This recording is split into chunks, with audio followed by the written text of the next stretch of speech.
Gadis itu adalah seorang putri bangsawan kekaisaran, tapi ibunya menganggapnya sebagai sampah rendahan. Bukan hanya terus-menerus memukuli dan menyiksanya ibunya, bahkan mengakhiri hidupnya dengan satu tusukan. Semua karena sang putri memiliki rambut emas dan mata biru cemerlang. Dia jelas merupakan keturunan kaisar dari garis sampingan, namun dia memiliki ciri-ciri garis keturunan kerajaan yang sah. Hal ini membuat ibunya selir kesayangan kaisar sangat membencinya dan hanya menyayangi saudara kembar laki-lakinya yang memiliki rambut merah dan mata merah delima. Sang putri kecil tidak mengerti mengapa ibunya begitu membencinya. Bahkan ayahnya sang kaisar tidak pernah datang menemuinya. Karena mendambakan cinta orang tuanya, sang putri kecil hidup dengan rendah hati dan penuh kehati-hatian. Pada hari ulang tahunnya yang ke-18, dia pikir akhirnya dia bisa mendapatkan kasih sayang ibunya. Namun yang menyambutnya adalah tubuhnya yang ditusuk dengan pedang tajam oleh ibunya sendiri. Luana terbangun dari mimpi buruk itu dengan kaget. Sebelum dia sadar, sepenuhnya pelayan di sampingnya membentak, "Sudah dari tadi aku memanggilmu, tapi kau tidak bangun-bangun. Hari ini adalah hari ulang tahun Pangeran Louis. Kalau kau tidak mau dibangunkan oleh Nyonya Lilia, sebaiknya kau jangan banyak tingkah." Setelah itu dia membanting pintu dan pergi.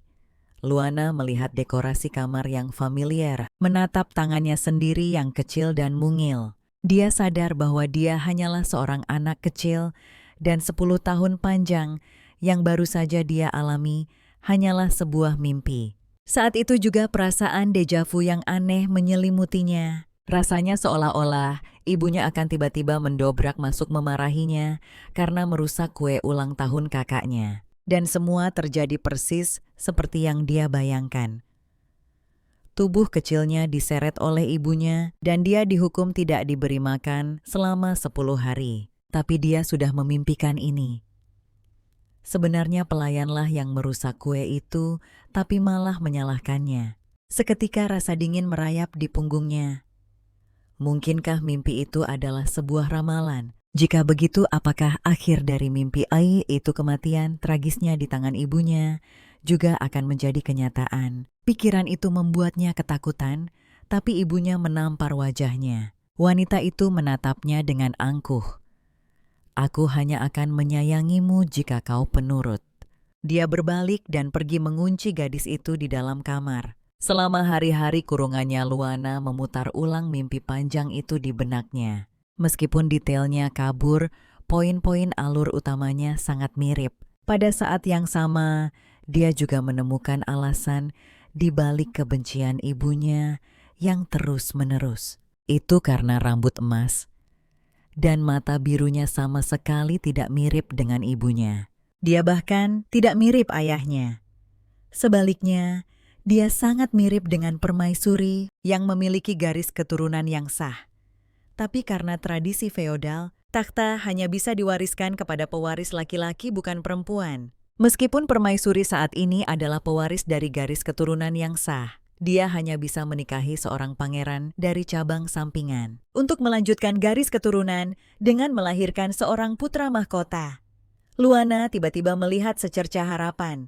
Jika itu benar-benar mimpi ramalan, hanya ada satu orang yang bisa menyelamatkannya dari takdir mematikannya, dan orang itu adalah permaisuri.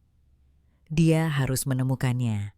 Meskipun anak seorang selir, dia memiliki ciri-ciri garis keturunan permaisuri yang sah. Sang putri kecil dengan rambut emas dan mata biru dibenci oleh ibunya karena alasan ini. Pada hari ulang tahunnya yang ke-18, ibunya sendiri bahkan mengakhiri hidupnya.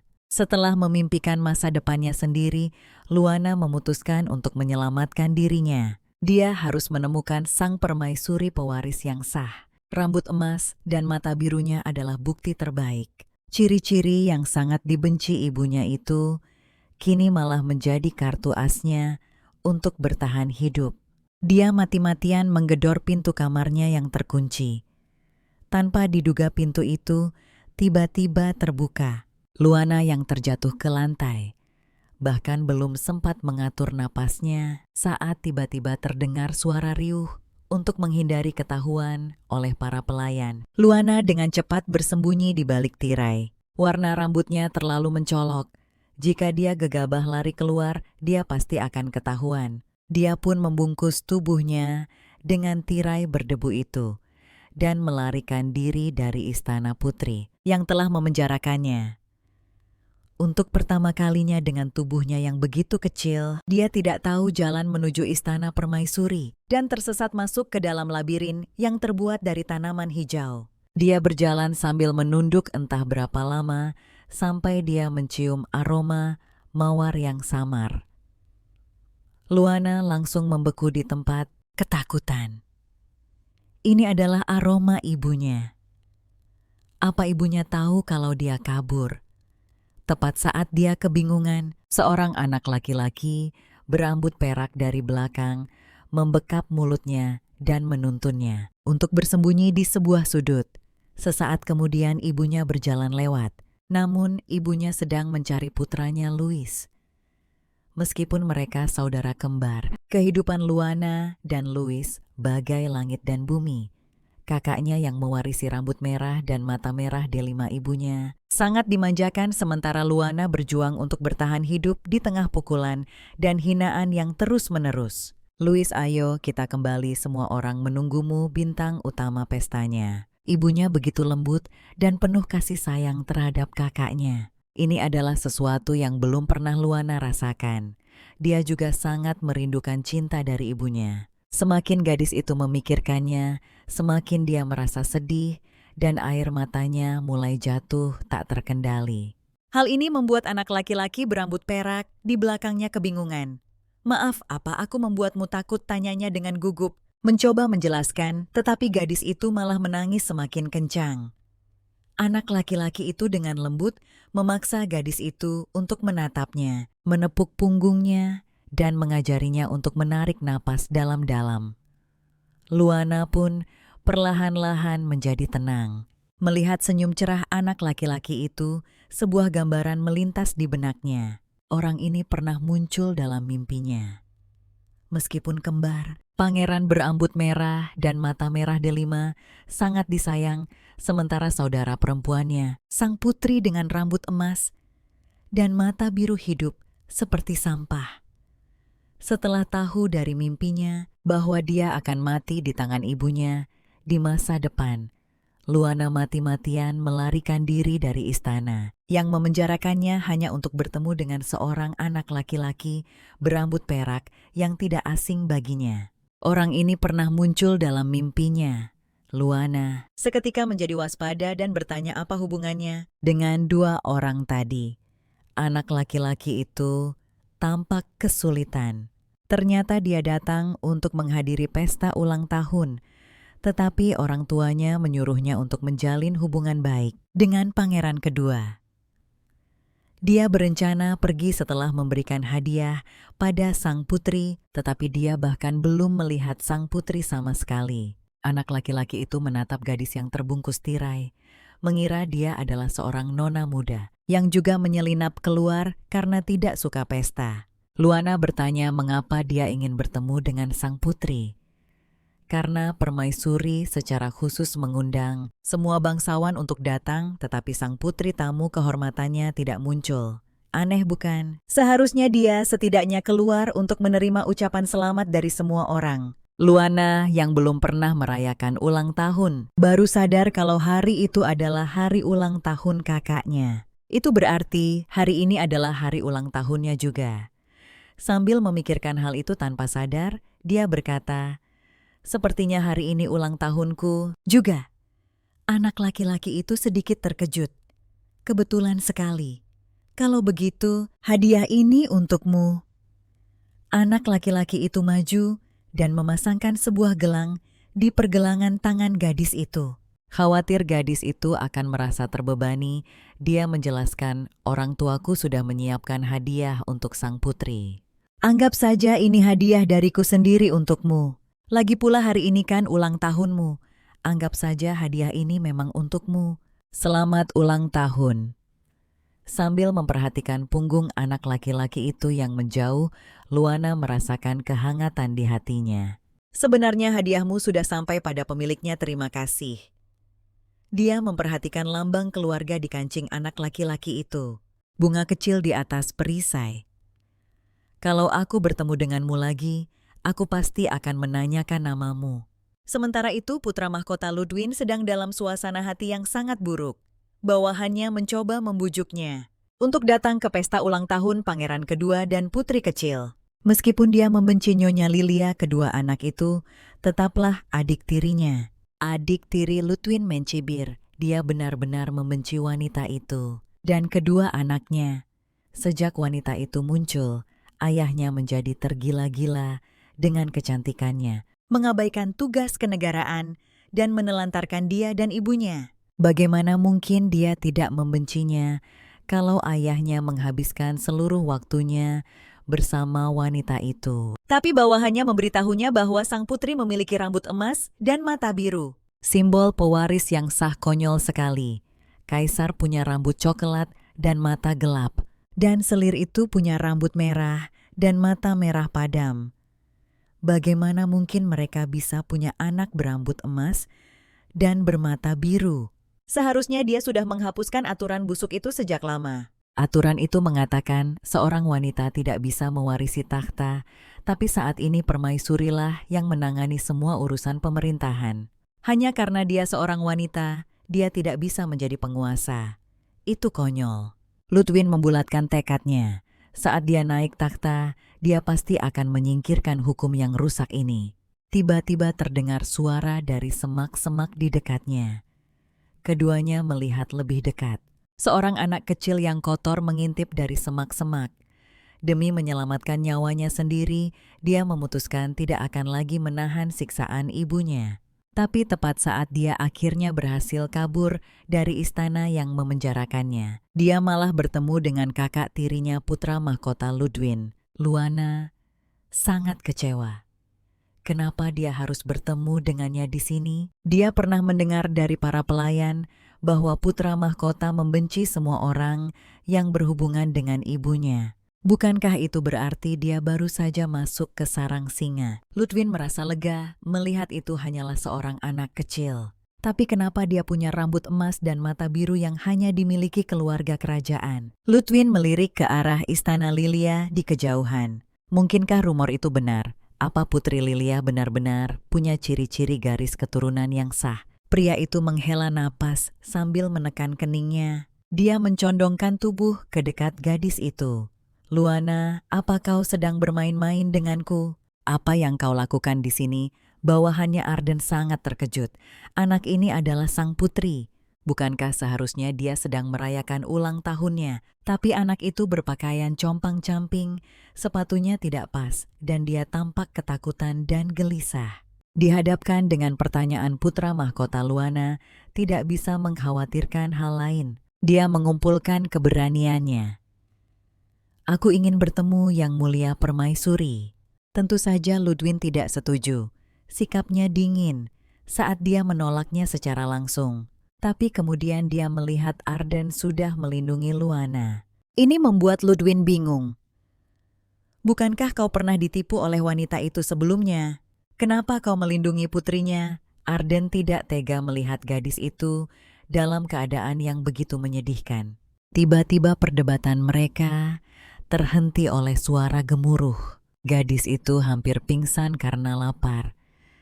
Dia memaksakan diri untuk berkata, "Aku benci ibuku." Sebelum pingsan ke dalam pelukan Arden, Ludwin kebingungan. Aku tidak bermaksud menakutinya sampai pingsan. Kirim saja dia kembali ke Lilia. Dia tidak ingin berurusan dengan wanita itu, tetapi kemudian Arden menyadari sesuatu yang tidak biasa pada gadis itu. Tubuhnya yang sangat kurus dipenuhi dengan luka dan memar. Ludwin tertegun. Mereka berdua adalah anak Lilia. Yang satu sedang menikmati ulang tahun yang megah, sementara yang lain dianiaya dan dipaksa melarikan diri untuk hidupnya. Sikap pilih kasih yang begitu terang-terangan sungguh tidak bisa dipahami. Ketika dia melihat pangeran kedua sebelumnya, dia tidak merasakan ikatan apapun karena anak laki-laki itu memiliki rambut merah yang sama dan mata merah seperti ibunya. melihat sang putri kecil dengan rambut pirang dan mata biru yang sama seperti dirinya. Ludwin tidak membencinya. Dia bahkan merasakan kedekatan yang aneh. Luana berjuang untuk membuka matanya.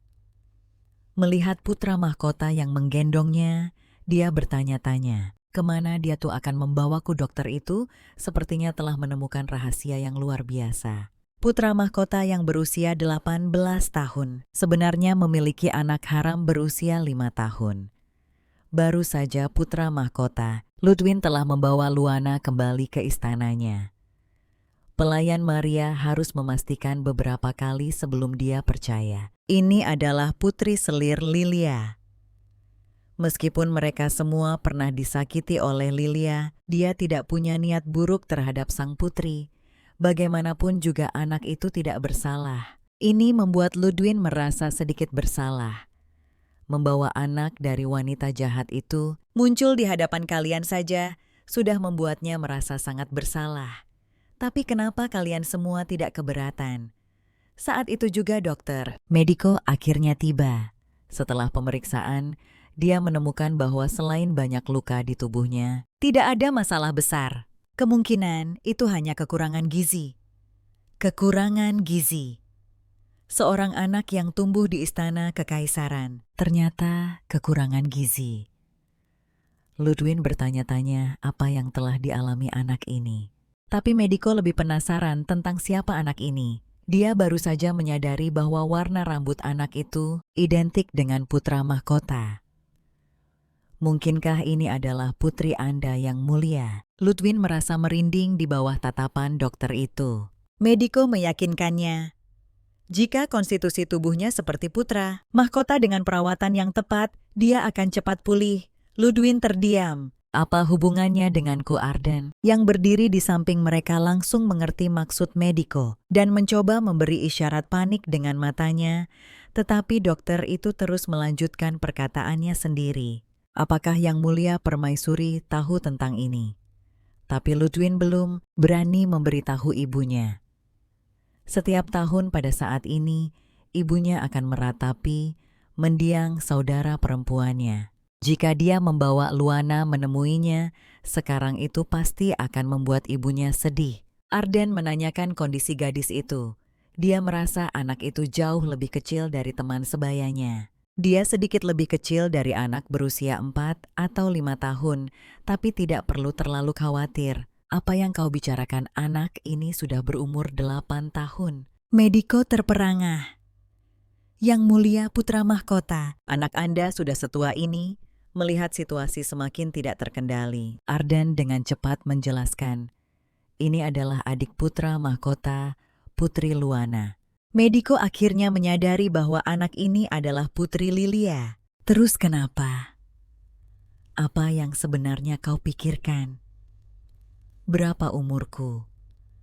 Bagaimana mungkin aku punya anak sebesar ini? Dia terlihat seperti baru berumur 4 atau 5 tahun.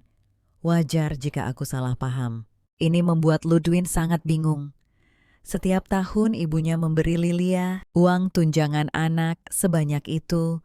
Bagaimana bisa dia membesarkan anak sampai jadi seperti ini? Dia mungkin menghabiskan semua uangnya untuk putranya menyewa ksatria asing untuk memberinya pelajaran, mengundang profesor akademi, dan bahkan guru kerajaan untuk mengajar putranya sambil menyiksa putrinya hingga kekurangan gizi.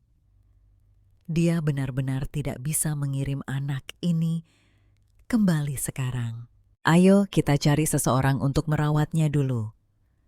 Maria dengan antusias mengajukan diri. Biar saya saja.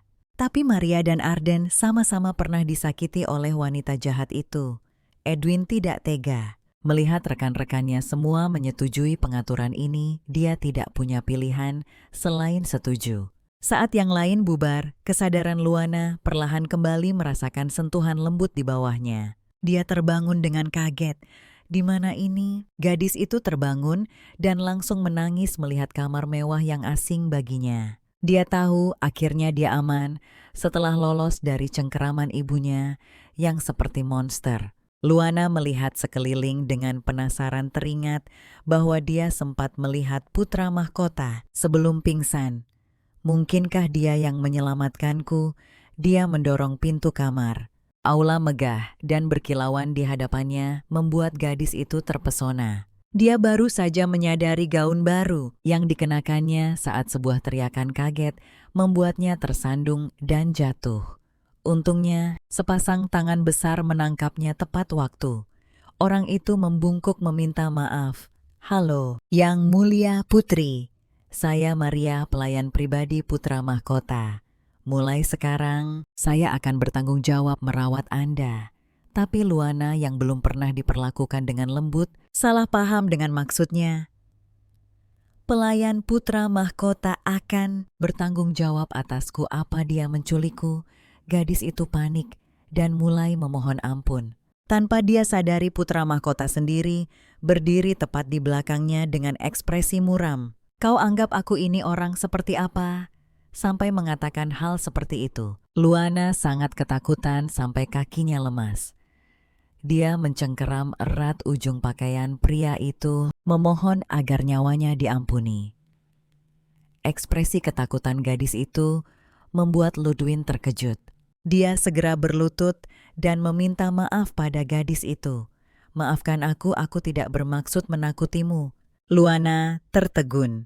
Putra mahkota yang dikenal menakutkan justru meminta maaf padanya. Tepat saat itu perutnya berbunyi sebagai protes. Detik berikutnya Ludwin langsung menggendong gadis itu dan membawanya makan. Dia bahkan bertanya apa yang ingin dimakannya. Luana yang selama ini hanya makan makanan sisa, bahkan tidak tahu nama masakan apapun. Dia hanya bisa mengingat sesuatu yang manis yang pernah ia makan dalam mimpinya. "Manis, apa kau mau makan hidangan penutup?" Luana tidak tahu apakah itu hidangan penutup. Mungkin rasa takut yang luar biasa karena akan dibunuh oleh ibunya hanya menyisakan kenangan sekilas yang kabur. Wajah orang yang memberinya hidangan penutup dalam mimpi itu tidak jelas, tapi tubuhnya masih sangat lemah.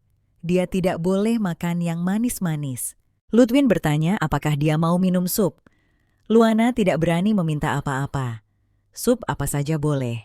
Tapi saat dia mendudukkannya di kursi kepala gadis kecil itu, hanya bisa mencapai tepi meja. Saat dia duduk di sana dengan cemas, tiba-tiba tubuhnya terangkat. Detik berikutnya putra mahkota ternyata memangkunya dan menyuapinya secara pribadi. Ini membuat seluruh tubuh Luana menegang, tapi dia langsung terpikat oleh rasa lezat di mulutnya. Bukankah sup itu selalu dingin dan hambar? Kenapa sup di sini panas dan ada begitu banyak isinya? Di dalamnya Ludwin memperhatikan gadis itu melahap makanannya, hatinya terasa pilu. Itu hanyalah sup sayur biasa, tapi dia meminumnya dengan begitu lahap. Luana bertanya dengan hati-hati, "Bolehkah aku nambah semangkuk lagi?" Baru saat itulah Ludwin sadar kalau Luana sudah menghabiskan semuanya. Mengira putra mahkota tidak akan setuju. Luana buru-buru menunduk meminta maaf sambil menjelaskan bahwa ini adalah pertama kalinya dia minum sup seperti ini, makanya dia meminumnya begitu cepat. Ludwin pun tertegun. Sup sayur adalah makanan biasa bagi rakyat jelata. Bagaimana mungkin seorang putri bahkan belum pernah memakannya? Ludwin menahan amarahnya dan membuat janji kelingking dengan Luana. Bersumpah akan membiarkannya minum coklat panas besok. Ini adalah pertama kalinya bagi sang putri kecil merasakan kehangatan dan kepedulian. Melihat senyum polos gadis itu, Ludwin pun ikut terharu. "Meskipun kita hanya berbagi separuh darah, dia tetap adikku." Gadis itu adalah putri dari musuhnya, tapi putra mahkota sangat menyayanginya. Meskipun mereka hanya saudara tiri, setelah mengetahui tentang siksaan tidak manusiawi yang diderita gadis itu, dia memutuskan untuk melindungi adiknya ini dengan baik. Selesai makan, Ludwin menggendong Luana. Gadis itu mengira dia akan dikirim kembali ke ibunya yang kejam. Tapi sebelumnya, Ludwin sudah pergi ke istananya untuk melihat. Tempat itu seperti penjara, bukan tempat tinggal manusia. Kau tidak akan kembali ke tempat sampah itu. Mulai sekarang ini kamarmu, kamar tidur yang megah dan indah itu hampir membutakan Luana. Dia tidak percaya putra mahkota telah menyiapkan ini untuknya. Pada saat ini, pria itu dipenuhi rasa tanggung jawab. Sebagai kakakmu, aku tidak akan meninggalkan adikku. Meskipun kita hanya berbagi separuh darah, bagaimanapun juga kau adalah anggota keluarga kerajaan. Selama kau mau, kau bisa tinggal di sini selamanya. Luana tidak mengerti mengapa putra mahkota begitu baik padanya. Begitu baik sampai dia tidak bisa menahan diri untuk bergantung padanya. Setelah menenangkan Luana, Ludwin keluar dan bertemu Arden. Arden, ksatria pengawal, telah kembali setelah selesai bertugas. Saat melihat betapa lembut dan perhatiannya Ludwin terhadap sang putri kecil, dia berpikir, seperti yang diharapkan dari putra mahkotaku. Tapi Ludwin merasa sangat bersalah karena rencana jahat wanita itu. Maria dan Arden telah kehilangan ayah mereka. Dia sendiri telah kehilangan seorang guru yang dihormati. Meskipun Luana adalah adiknya, bagi mereka Luana adalah putri dari musuh mereka. Dia bersumpah akan membalas dendam. Meskipun telah lolos dari cengkeraman ibunya, Luana masih terbiasa terbangun dari mimpi buruknya dengan kaget. Hanya saja kali ini tidak ada omelan dari ibunya, melainkan coklat panas yang manis dan lezat dari Maria. Sang putra mahkota telah mengantarkannya sendiri. Pagi-pagi sekali hanya untuk menepati janjinya pada gadis itu kemarin. Tapi Luana merasa sangat malu.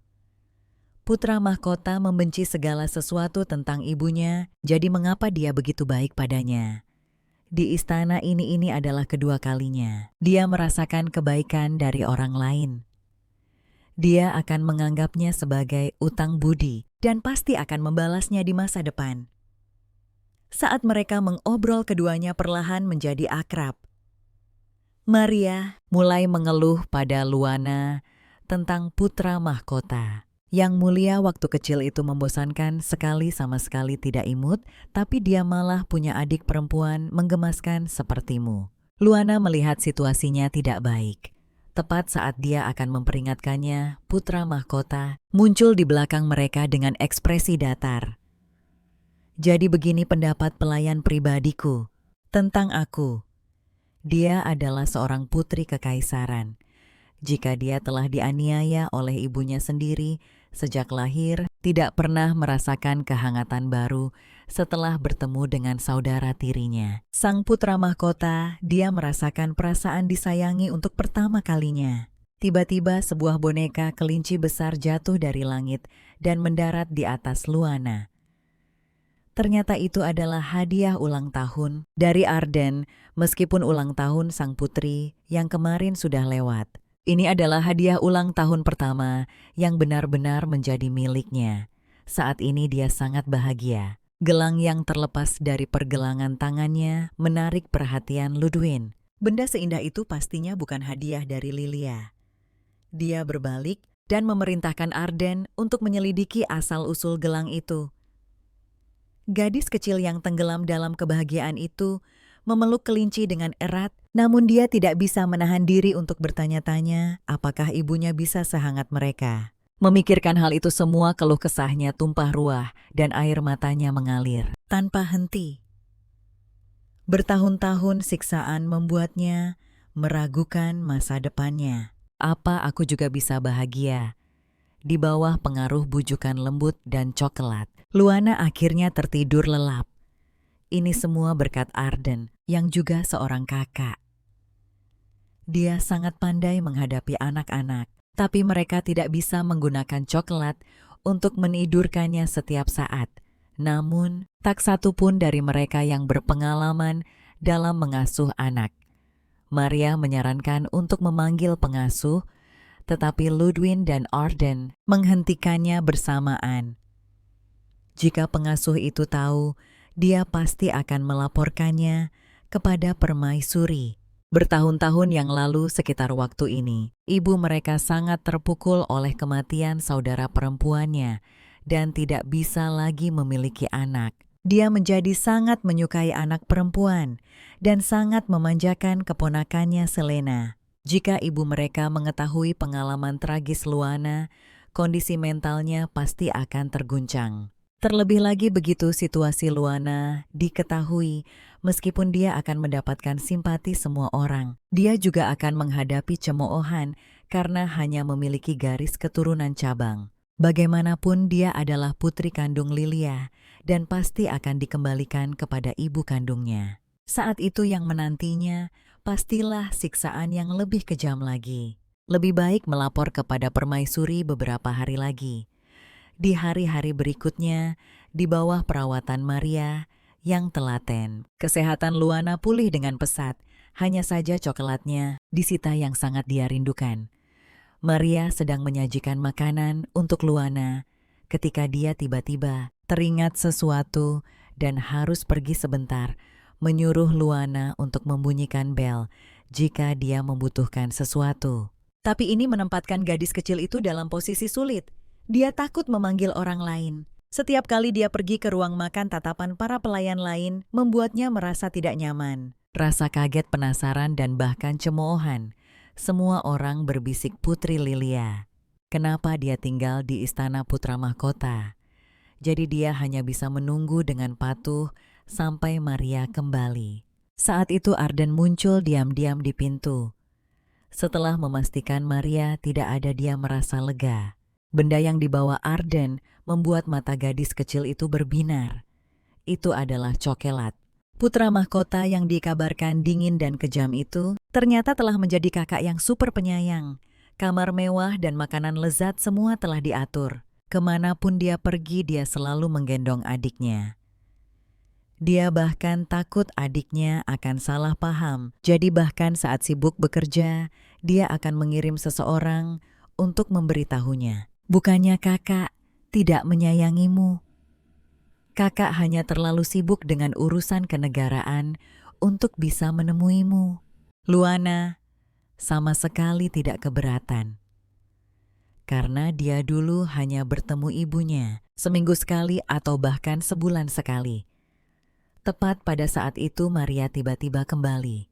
Gawat, dia ketahuan makan coklat, tapi Maria justru tersenyum cerah. Dia membawa banyak permen dan kue kering. Ternyata kesehatan Luana sudah pulih dengan baik dan dokter sudah mengizinkannya untuk makan camilan. Sang putri kecil akhirnya bisa memakan hidangan lezat yang telah lama diidamkannya. Rasa manis menyelimuti mulutnya seolah-olah dia berada di surga. Tapi Ludwin tiba-tiba muncul dari belakang, membuat Luana kaget sampai tersedak. Maria menatapnya tajam. Lihat, Anda membuat anak ini takut. Luana menggembungkan pipinya. Lain kali bisakah kamu mengetuk pintu dulu sebelum masuk? Melihat adiknya yang sangat imut, dia jadi ingin sekali menggodanya. Ludwin pun menggoda, ini istanaku. Kalau kamu memintanya lagi dengan sopan, mungkin akan aku pertimbangkan. Arden yang berdiri di dekatnya memberikan hadiah kecil untuk Luana. Ini dari kakakku. Luana memegang hadiah itu tak bisa melepaskannya. Melihat ekspresi gembiranya Ludwin berpikir, Putri Agung Kekaisaran. Menerima pernak-pernik kecil saja, sudah sebahagia seolah diberi seluruh dunia. Dia mengejek adiknya itu terlalu mudah disenangkan. Luana tidak senang mendengarnya dan tanpa sadar membalas, itu jahat sekali. Begitu mengatakannya, dia sadar kakaknya mungkin akan marah. Tepat saat dia akan meminta maaf, Ludwin justru lebih dulu mengakui kesalahannya karena telah menggoda adiknya seperti itu. Dia juga mengingatkan bahwa tubuh adiknya baru saja pulih dan tidak boleh makan terlalu banyak makanan manis. Luana teringat pertemuan pertama mereka. Meskipun dia adalah Putri Lilia, putra mahkota, sepertinya selalu bersikap sangat baik padanya. Mungkinkah dia tidak membenciku? Untuk menguji teorinya, dia sengaja meminta sepotong kue coklat lagi. Meskipun Ludwin enggan, dia tetap membawakan kue itu untuk adiknya. Luar biasa Arden bahkan ikut memberikan ide. Dia menyuruh Luana untuk menutup mata dan membuka mulut, dan sesuatu yang tak terduga akan terjadi. Melihat adiknya patuh melakukan apa yang diperintahkan, Ludwin menghela napas pasrah. Siapa yang bisa menolak ini? Dia tidak punya pilihan lain selain secara pribadi mengambil sepotong kecil kue dengan garpu dan menyuapkannya ke mulut adiknya. Apalagi yang bisa dia lakukan pada adiknya selain memanjakannya. Namun Putri Countess justru menempel pada permaisuri, ingin merebut posisi putri yang sebenarnya. Dia memanfaatkan kesedihan permaisuri atas putrinya untuk terus mencari perhatian, tapi dia terlalu bodoh dan konyol. Dia begitu lancang sampai secara terbuka mengorek luka lama permaisuri.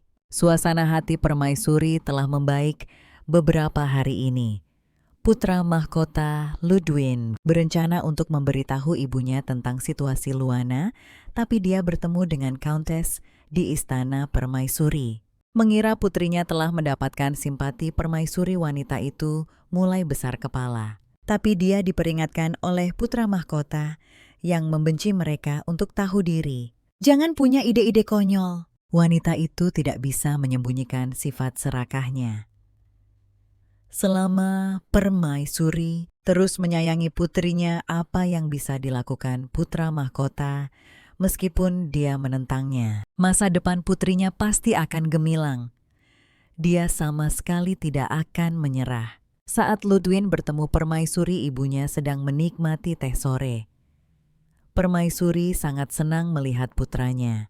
Ludwin ingin berbicara berdua saja dengan ibunya dan meminta Putri Count Selina untuk pergi. Tapi gadis itu menarik jubahnya. Biarkan aku ikut mendengarkan. Bagaimanapun juga aku ini adikmu. Ludwin terkejut dengan kelancangannya. Kurang ajar, aku hanya punya satu adik. Tapi dia sudah meninggal. Mendengar kata-kata itu, putra mahkota langsung murka. Dia menepis tangan gadis itu dan memperingatkannya untuk tidak berpikir bisa mengaku punya hubungan dengan keluarga kerajaan hanya karena dia disukai permaisuri.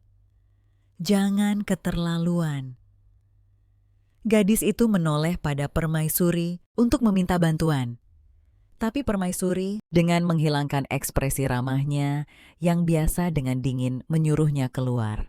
Dia memperingatkan jika gadis itu berani kurang ajar lagi, dia akan diberi pelajaran. Meskipun permaisuri telah menderita banyak kesulitan, dia tidak akan pernah hancur. Bahkan setelah mendiang kaisar wafat dan perselingkuhan kaisar saat ini, dia tetap teguh pada tugasnya sebagai pewaris yang sah, memerintah negara dengan sangat baik. Melihat ibunya begitu tegar, Ludwin akhirnya merasa lega.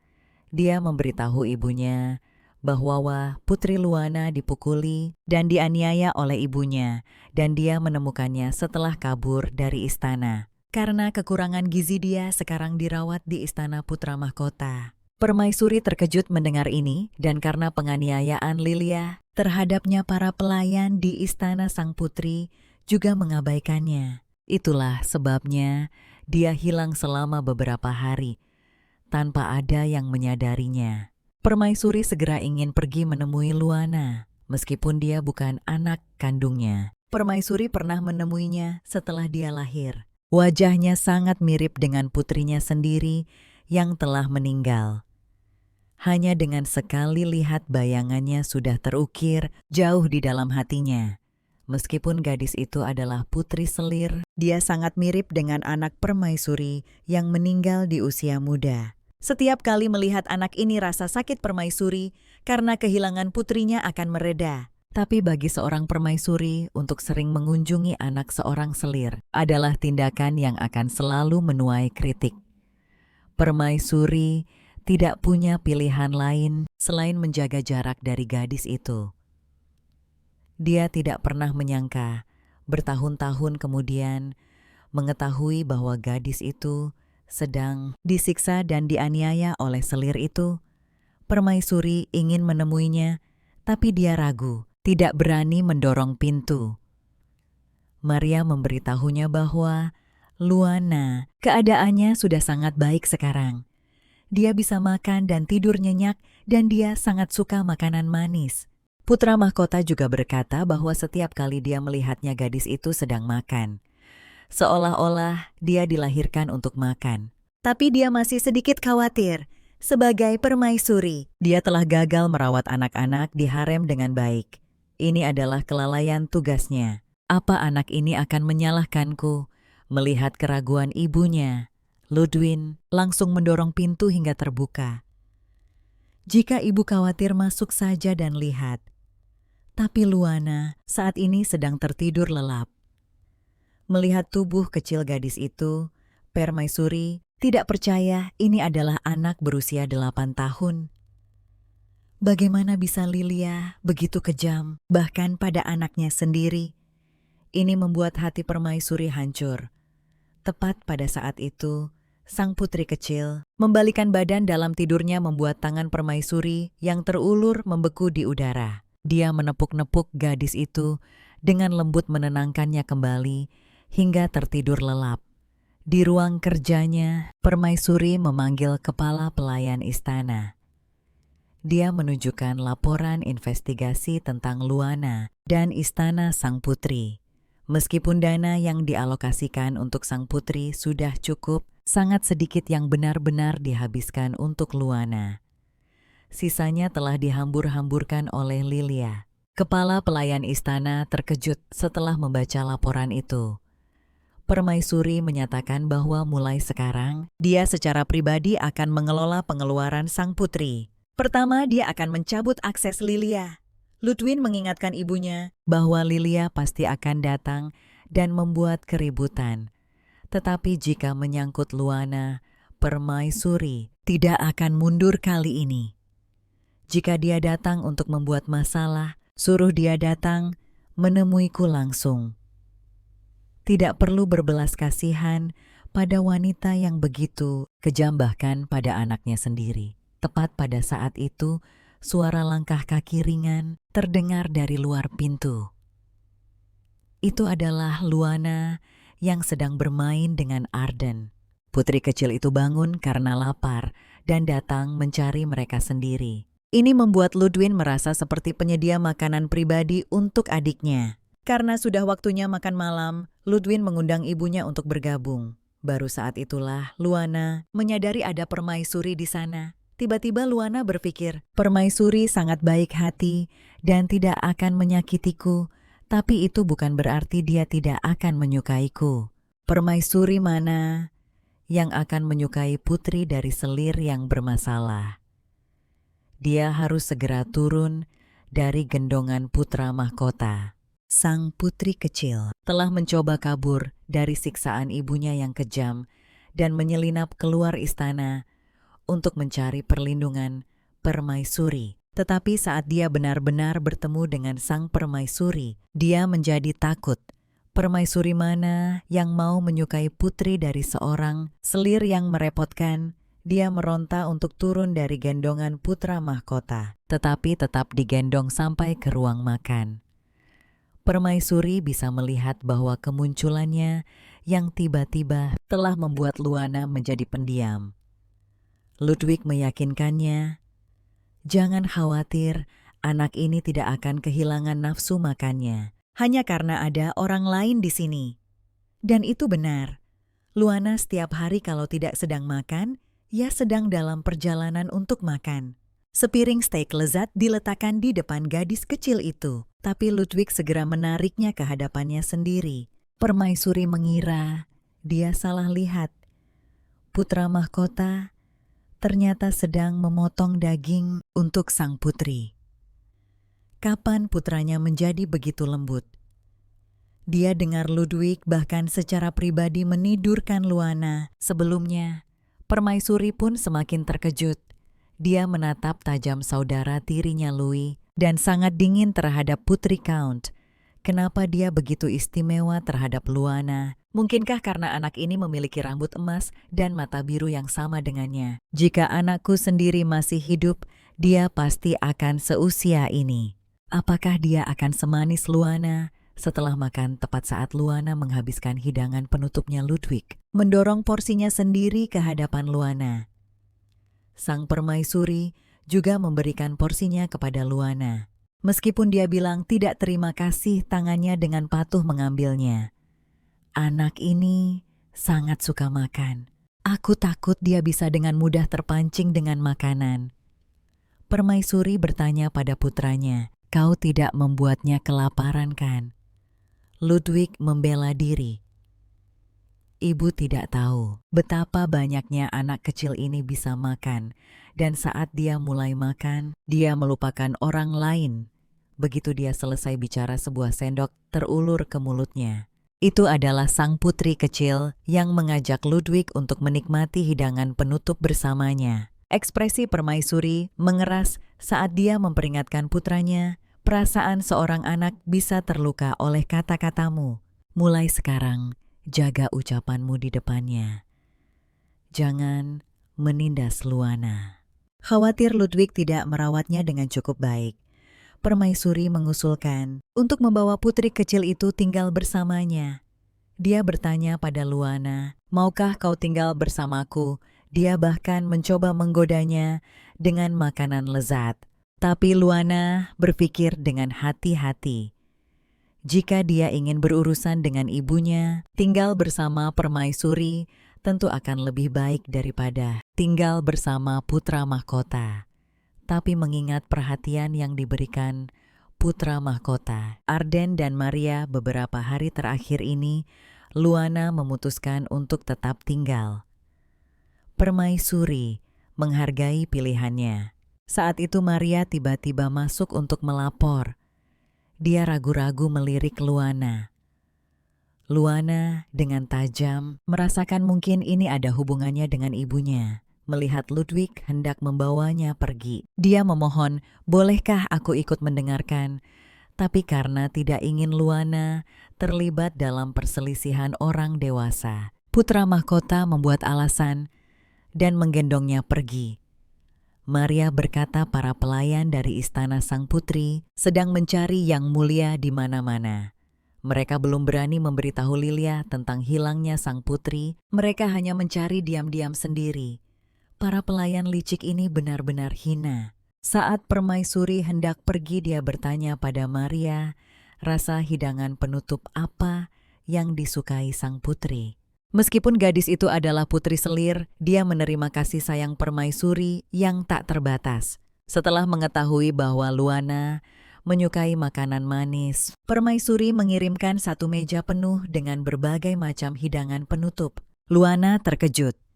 "Apa semua ini untukku? Apa aku boleh menerima hadiah sebanyak ini?" Di antaranya ada satu toples permen yang dikemas dengan sangat indah.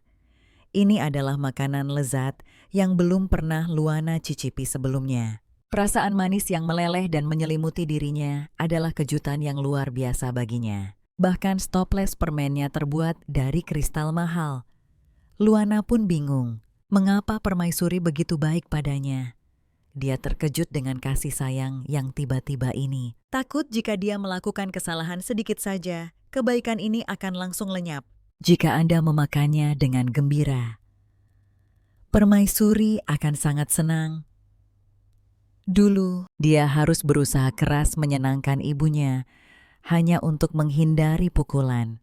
Sekarang hanya dengan makan dengan nikmat, permaisuri akan bahagia. Dia ragu-ragu dan bertanya lagi, "Tapi aku tidak bisa melakukan apapun untuknya. Apa? Aku benar-benar boleh menerima semua ini?" Sikap hati-hati gadis kecil itu membuat Maria merasa iba. Anak seusiamu seharusnya menerima saja hadiah. Kalau Anda benar-benar merasa tidak enak, Anda bisa pergi dan berterima kasih pada permaisuri. Itu adalah ide yang bagus. Tapi kemudian Luana berpikir, Yang mulia putra mahkota juga sangat baik padaku akhir-akhir ini. Kalau aku hanya berterima kasih pada permaisuri dan mengabaikan putra mahkota. Bukankah itu agak tidak pantas? Lagi pula mereka berdua orang yang sangat baik, terutama putra mahkota. Dia itu benar-benar seperti malaikat. Aku khawatir dia sering dimanfaatkan karena terlalu baik. Maria terdiam. Aneh sekali putra. Mahkota dipuji sebagai anak baik. Dia masih terlalu naif. Bagaimana bisa orang yang sedingin dan sekejam dia dimanfaatkan? Luana merasa bahwa dia hanyalah seorang putri sebatas nama. Ibunya sangat merepotkan. Mengapa permaisuri dan putra mahkota tidak membencinya? Mereka bahkan menugaskan Maria, seorang putri count, untuk merawatnya. Tapi Maria bilang dia melakukannya dengan sukarela. Siapapun yang bertemu, Yang Mulia Putri pasti akan menyayangi Anda. Merupakan suatu kehormatan bagi saya untuk melayani Anda. Sebagai wanita dengan kedudukan tertinggi kedua di kekaisaran, kau harus lebih percaya diri. Bahkan ibumu Lilia tidak memiliki status setinggi dirimu. Anda harus bersemangat. Jika Anda merasa tidak enak, ayo kita memanggang. Beberapa cookies untuk diberikan sebagai hadiah. Terima kasih. Cookies yang baru dipanggang itu wangi dan renyah. Mereka pasti akan menyukainya. Tapi Luana teringat kalau putra mahkota tidak makan cookies. Maria pun menggendong putri kecil itu. Kalau begitu kita berikan pada permaisuri dulu. Hati Luana dipenuhi kebahagiaan. Dulu, dia selalu menjadi pihak yang menerima kebaikan dari orang lain. Sekarang dia bisa melakukan sesuatu untuk membalas mereka. Aku harus membuat cookies yang lezat untuk mengungkapkan rasa terima kasihku. Sejak lolos dari cengkeraman, ibunya sang putri kecil menjalani kehidupan yang dimanjakan oleh putra mahkota. Untuk berterima kasih atas kebaikan mereka, Luana memutuskan untuk memanggang cookies sendiri untuk diberikan pada mereka. Tapi meskipun dia mengikuti demonstrasi Maria langkah demi langkah, bagaimana bisa cookies berbentuk beruang malah berubah menjadi spesies tak dikenal di tangannya? Luana sendiri merasa jijik. Permaisuri dan putra mahkota mungkin tidak akan mau memakan cookies seperti ini. Tapi Maria memberitahunya bahwa permaisuri pasti akan menyukainya. Bagaimanapun juga, melihat cookies ini akan mengingatkan permaisuri pada cookies buatan putra mahkota saat dia masih kecil. Luana mengira Maria hanya mencoba menghiburnya. Saat itu dia tiba-tiba teringat, ada satu orang lagi yang harus dia beri ucapan terima kasih. Ketika Luana memberanikan diri untuk memberikan cookies itu pada Arden, Arden sangat gembira.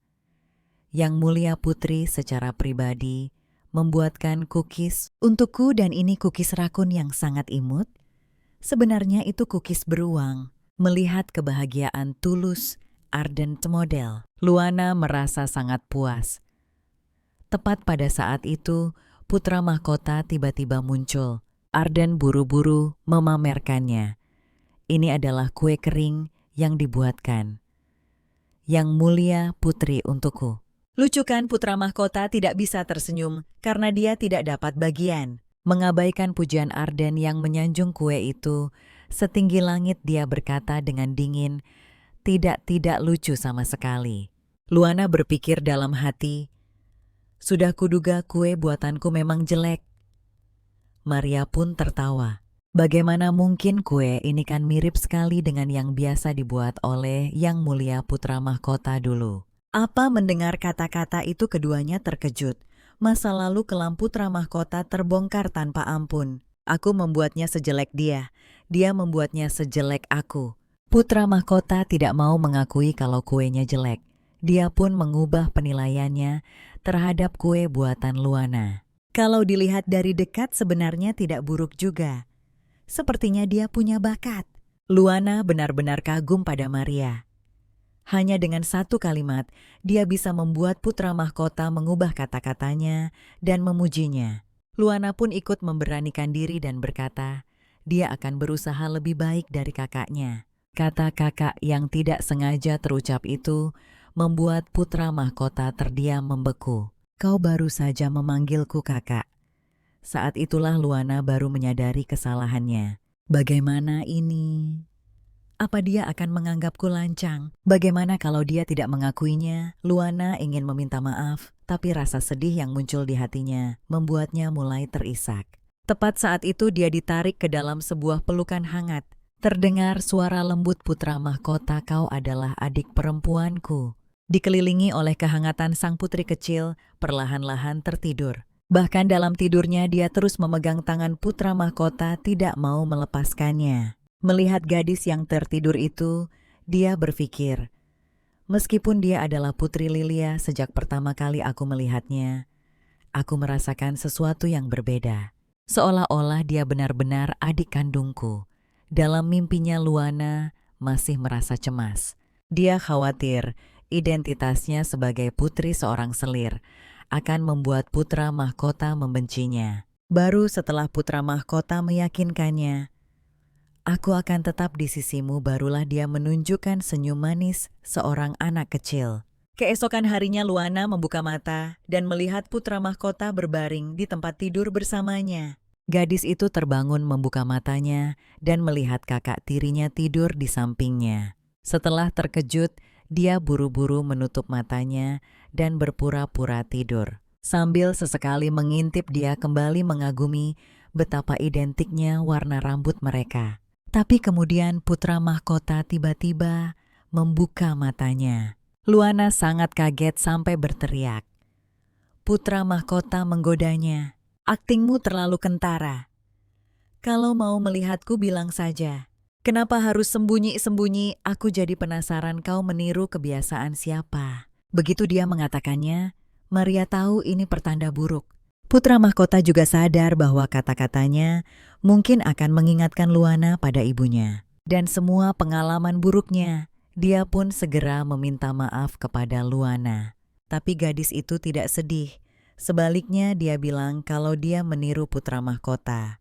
Kakak tahu segalanya tapi pura-pura tidur juga kan? Melihat Luana tidak marah, putra mahkota menghela napas lega dan mengakui kalau Luana memang mirip dengannya. Kemudian dia mulai melihat ke sekeliling ruangan dan bertanya, mana bagianku? Luana bingung. Maria mengingatkannya bahwa putra mahkota sedang mencari kue kering untuknya. Bagaimana mungkin dia tidak kebagian kue yang dibuat Luana kemarin? Tapi saat tahu benar-benar tidak ada jatah untuknya, dia sangat marah sampai membanting pintu dan pergi. Namun Luana sudah diam-diam mengambil keputusan. Dia akan terus bekerja keras untuk membalas kebaikan putra mahkota dan semua orang. Terima kasih sudah menonton. Kali ini Count Charles memohon-mohon pada permaisuri. Sejak putrinya dihukum oleh permaisuri karena kelancangannya, dia tidak punya kesempatan lagi untuk memasuki istana. Dia memohon agar permaisuri memaafkan Selena kali ini saja, karena bagaimanapun juga Selena masih anak-anak. Permaisuri juga merasa kalau menghukum seorang anak dengan begitu keras itu agak keterlaluan, jadi dia mengizinkannya masuk ke istana. Siang harinya Selena dengan gembira menghambur ke pelukan permaisuri. Dia menangis dan meminta maaf sambil mengungkapkan kerinduannya pada permaisuri.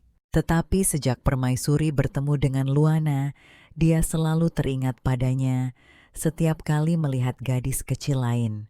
Selena menyadari permaisuri sering teralihkan perhatiannya. Tepat pada saat itu, seorang pelayan membawakan kue-kue kecil. Luana telah membuatnya dengan tangannya sendiri, satu keranjang penuh. Kue-kue itu adalah tanda terima kasihnya kepada permaisuri. Kegembiraan permaisuri terlihat jelas, tapi hal ini menyakiti mata Selena. Permaisuri tidak pernah tersenyum seperti itu di hadapannya, dan pada saat ini dia dibutakan oleh rasa cemburu. Dia bergegas maju menjatuhkan keranjang kue itu. Untungnya permaisuri bergerak cepat. Dia berhasil menangkap keranjang itu dan hanya beberapa potong yang jatuh ke lantai dan hancur. Tindakan ini benar-benar membuat permaisuri murka. Dia segera menyuruh para pelayan untuk menyeret Selena keluar. Barulah gadis itu menyadari masalah yang telah dia timbulkan.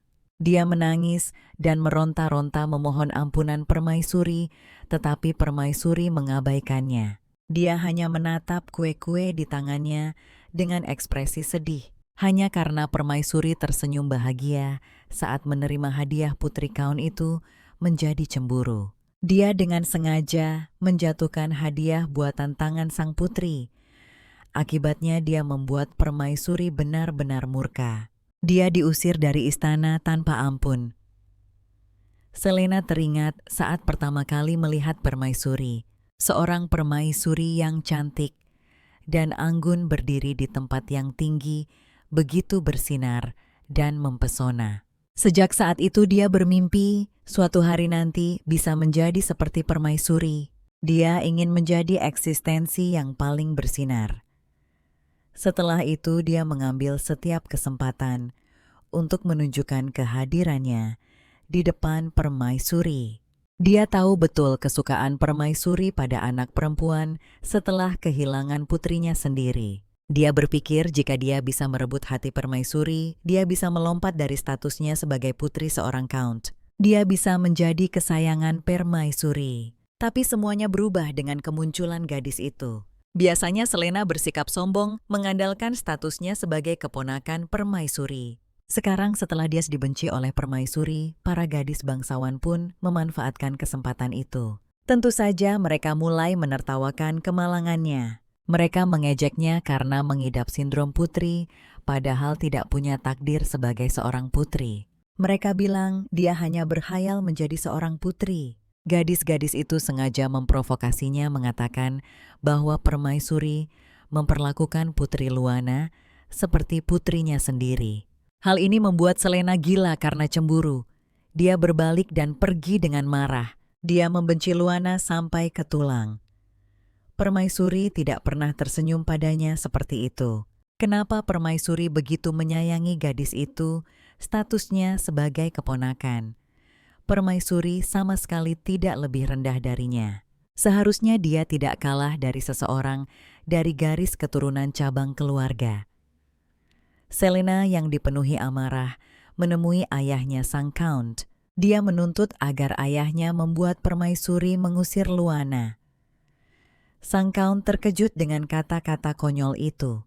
Dia berpikir putrinya sudah gila.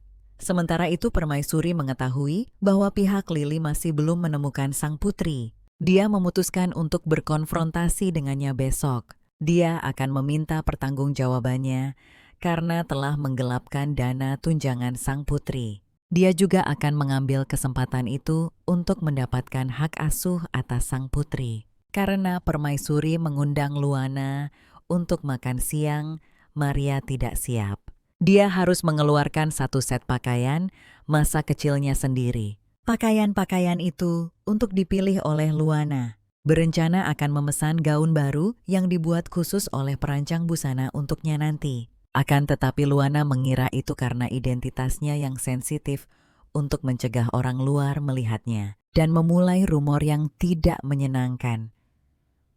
Maria memberitahu Luana bahwa Permaisuri sangat tersentuh setelah menerima kue kering buatannya dan tidak bisa berhenti memakannya. Meskipun Luana merasa itu sedikit berlebihan, dia tetap senang. Luana memandangi deretan gaun indah yang memukau matanya bingung harus memilih yang mana. Sebuah gaun formal kecil berwarna merah muda menarik perhatiannya.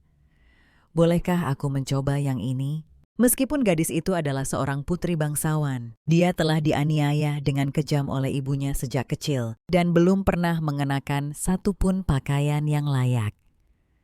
Sekarang Permaisuri mengundangnya untuk makan siang, melihat deretan gaun formal kecil yang memukau. Luana memilih gaun merah muda yang disukainya.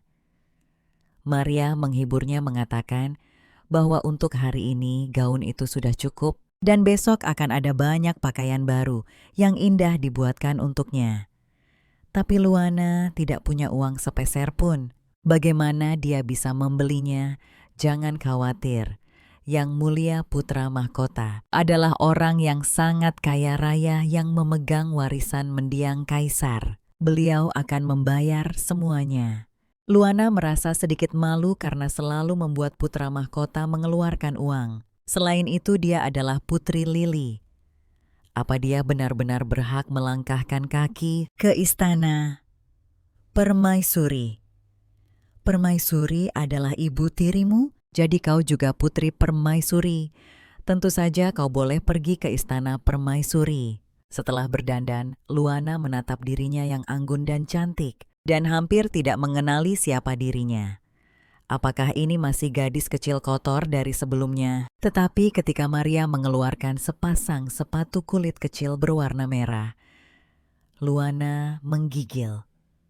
Pemandangan mengerikan berwarna darah dari mimpinya kembali terlintas di depan matanya. Perasaan saat ibunya menusukkan pisau tajam ke tubuhnya begitu nyata. Dia mundur ketakutan. Saat itu suara putra mahkota terdengar, "Kalau kau tidak suka, jangan dipakai." Dia mengulurkan tangan dan menggendong gadis itu. "Aku akan menggendongmu hari ini. Kalau kau tidak berjalan, kau tidak perlu memakai sepatu." Dia berbalik dan berjalan keluar pintu dengan gadis itu di pelukannya. Arden mengingatkan Maria tentang reaksi stres sang putri saat melihat sepatu itu. Barulah Maria menyadari ada yang tidak beres dengan gadis itu. Putra mahkota bertanya pada Luana, apakah dia tidak menyukai sepatu itu? Sepatunya indah hanya saja. Warna merahnya terlalu terang. Kalau begitu mulai sekarang, tidak akan ada benda berwarna merah yang muncul di depanmu. Kau adalah seorang putri, tidak ada yang boleh berkomentar tentangmu, termasuk Lilia. Aku akan selalu melindungimu. Kata-kata putra mahkota memberi Luana rasa aman yang luar biasa. Tak lama kemudian mereka tiba di istana Permaisuri. Karena Permaisuri memiliki kekuatan politik yang besar, banyak orang datang dan pergi ke sini setiap hari. Ketika mereka melihat putra mahkota yang dingin dan kejam itu benar-benar menggendong seorang gadis mereka, semua mulai berbisik-bisik. Rambut emas dan mata biru Luana khususnya menjadi fokus diskusi hangat mereka. Merasakan kegelisahan gadis kecil itu dalam pelukannya, tatapan tajam putra mahkota menyapu kerumunan. Suasana pun langsung hening.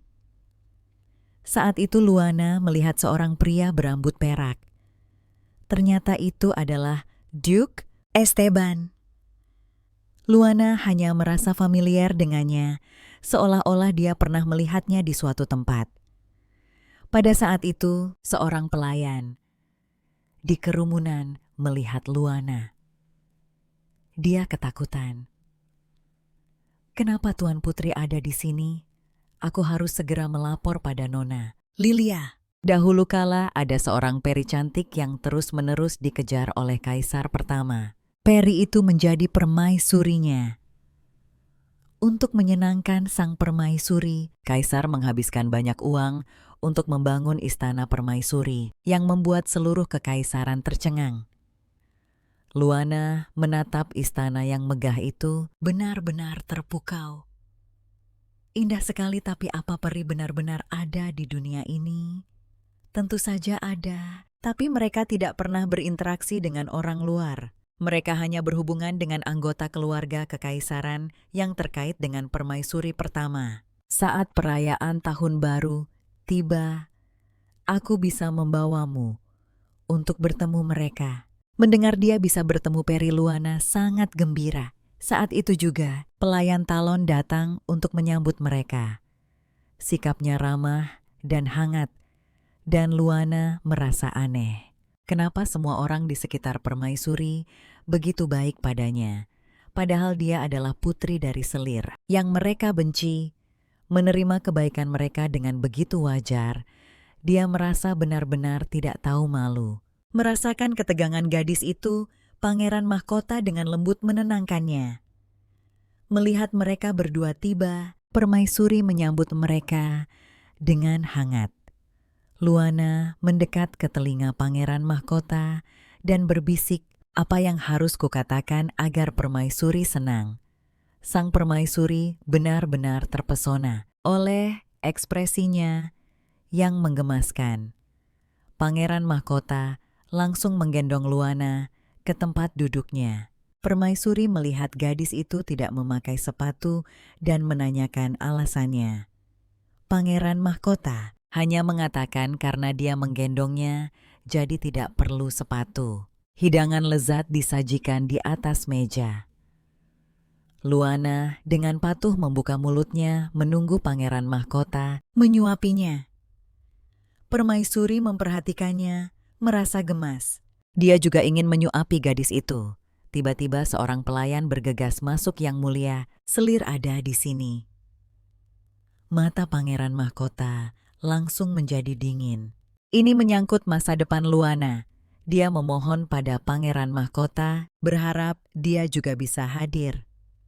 Sang permaisuri maju untuk menenangkan gadis itu. Tunggulah di sini dengan tenang sebentar. Aku sudah lama tidak bertemu putriku. Aku ingin menghabiskan lebih banyak waktu denganmu. Kata putri hampir membuat Luana menangis, karena bahkan ibu kandungnya sendiri tidak pernah memanggilnya seperti itu. Meskipun situasinya genting, dia merasa sangat nyaman. Mungkinkah ini rasa aman yang datang karena dilindungi? Pelayan itu berlutut di tanah gemetaran, merasakan hawa dingin yang terpancar dari wanita berambut merah itu. Lilia tidak pernah membayangkan putrinya, yang biasanya penakut itu, akan berani kabur dan mencari perlindungan pada musuh bebuyutannya sang permaisuri. Melihat dokumen yang dikirim oleh permaisuri, dia menjadi semakin marah. Permaisuri tidak hanya ingin mengambil alih biaya masa depan sang putri, tapi dia juga ingin mengambil kembali dana yang sebelumnya digelapkan Lilia. Para pelayan itu benar-benar berani menyembunyikan berita kaburnya Luana. Jika mereka melaporkannya tepat waktu, dia tidak akan berada dalam posisi pasif seperti sekarang. Memikirkan hal ini, dia tidak bisa menahan amarahnya lagi. Dengan wajah bengis, dia bersumpah akan membuat Luana menerima hukuman yang paling berat. Saat itu seorang pria dengan lembut memanggil namanya Lilia. Dia dengan cepat bersandar pada kaisar mengulurkan tangan untuk mengelus mata kaisar, menyebabkan pria yang tadinya sedikit sadar itu kembali tertidur lelap. Melihat pria di hadapannya, sebuah pikiran jahat muncul di benak Lilia. Karena anak ini sangat tidak patuh, aku akan membuatnya jinak, seperti anjing peliharaan, sama seperti ayahnya. Sementara itu pangeran mahkota hendak pergi bersama permaisuri untuk menemui Lilia. Luana ingin menghentikannya. Bagaimanapun juga, dia khawatir akan keselamatan pangeran mahkota. Dalam mimpinya ibunya akan membunuhnya dengan tangannya sendiri di masa depan. Tidak ada jaminan dia tidak akan melakukan hal yang sama pada putra mahkota. Tapi bagaimana dia bisa menjelaskannya dengan cara yang bisa dipercaya olehnya? Si kecil apa kau mengkhawatirkanku? Jangan khawatir, aku jauh lebih kuat dari yang kau kira. Luana masih ingin menghentikannya, tapi putra mahkota sudah pergi dan dia tidak bisa hanya menunggu di taman. Lilia mengeluh tidak sabar. Aku sudah menunggu begitu lama dan permaisuri masih belum juga tiba.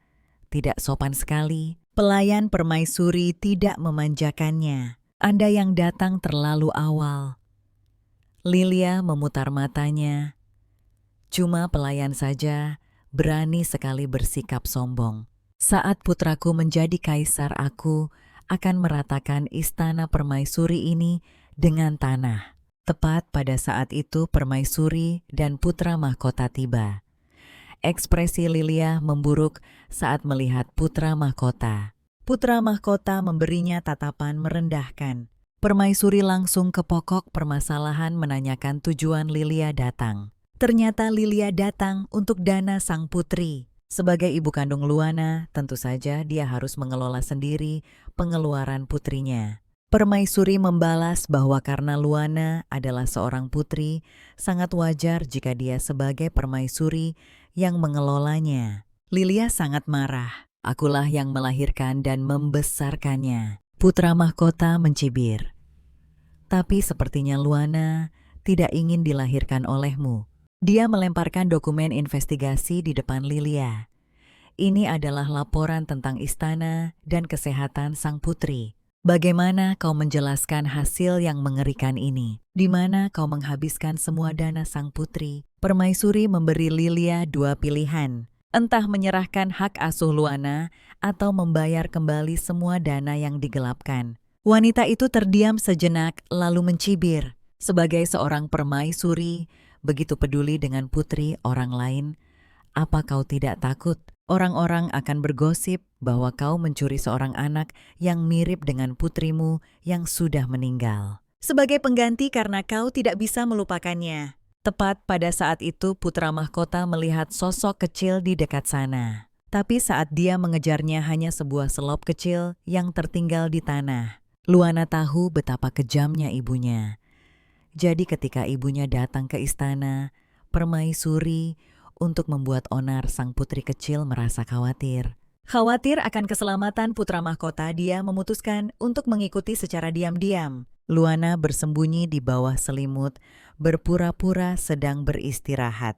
Setelah menipu Maria, dia memasukkan boneka ke bawah selimut dan menyelinap keluar istana sendirian. Dia tidak bisa hanya diam dan melihat orang-orang yang telah menolongnya jatuh dalam bahaya.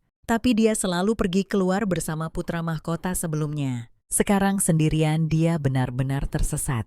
Setelah berputar-putar cukup lama, Luana kebingungan. Dia bahkan sepertinya tidak tahu di mana mereka bertemu. Memikirkan perhatian putra mahkota yang begitu teliti padanya, memperkuat tekad Luana untuk menemukan mereka. Tepat pada saat itu, setetes air tiba-tiba muncul di hadapannya, bersinar dengan cahaya yang menyilaukan. Tetesan itu melayang di udara seolah-olah menunjukkan jalan, dia pun dengan cepat mengikutinya. Tak lama kemudian, dia tiba di taman. Di sana permaisuri dan Lilia sedang saling berhadapan. Luana bersembunyi di sudut dan tidak sengaja mendengar percakapan mereka. Dia kebetulan mendengar Lilia menuduh permaisuri menggunakan Luana sebagai pengganti. Karena permaisuri tidak bisa melupakan putrinya sendiri yang telah meninggal, dan bahwa dirinya sendiri adalah pembawa sial sejak kecil. Siapapun yang berhubungan dengannya akan bertemu dengan kemalangan. Hati Luana yang masih kecil itu menerima pukulan yang sangat telak. Tak disangka dia telah menyebabkan masalah besar bagi permaisuri dan putra mahkota. Dengan hati yang hancur dia berkelana ke sebuah istana yang terbengkalai. Mengingat kejadian-kejadian sejak pelariannya, dia bertanya-tanya apakah pindah ke istana putra mahkota adalah kesalahan sejak awal. Apakah orang sepertinya yang hanya membawa masalah bagi orang lain benar-benar perlu ada? Itu tidak benar, sebuah suara tiba-tiba berbicara. Luana terkejut melihat seorang wanita muda yang anggun muncul di hadapannya. Itu adalah versi dirinya yang berusia 18 tahun dari mimpi ramalannya. Sepertinya kau tidak ingat semua hal dari mimpi itu, kata suara itu. Itu sebenarnya yang terbaik. Kau sudah menempuh jalan yang berbeda. Kau tidak akan mengalami masa depan yang kualami. Sebelum Luana bisa memahami arti kata-katanya, wanita muda itu menghilang. Saat itu juga putra mahkota akhirnya tiba setelah menemukan sepatu Luana yang hilang. Dia mengikuti jejaknya sampai ke sini. Melihat ekspresi khawatir, putra mahkota Luana merasa sangat bersalah. Dia berpikir bahwa keberadaannya lah yang telah menyebabkan begitu banyak masalah bagi mereka. Tetapi kata-kata putra mahkota berikutnya membuat Luana menangis. Kau adalah adik perempuanku. Wajar saja jika kau melakukan apapun yang kau suka. Gadis itu langsung memeluknya dan terisak. Kata-kata adik perempuan menenangkan semua kecemasan di hatinya. Itu membuatnya merasa dicintai dan disayangi.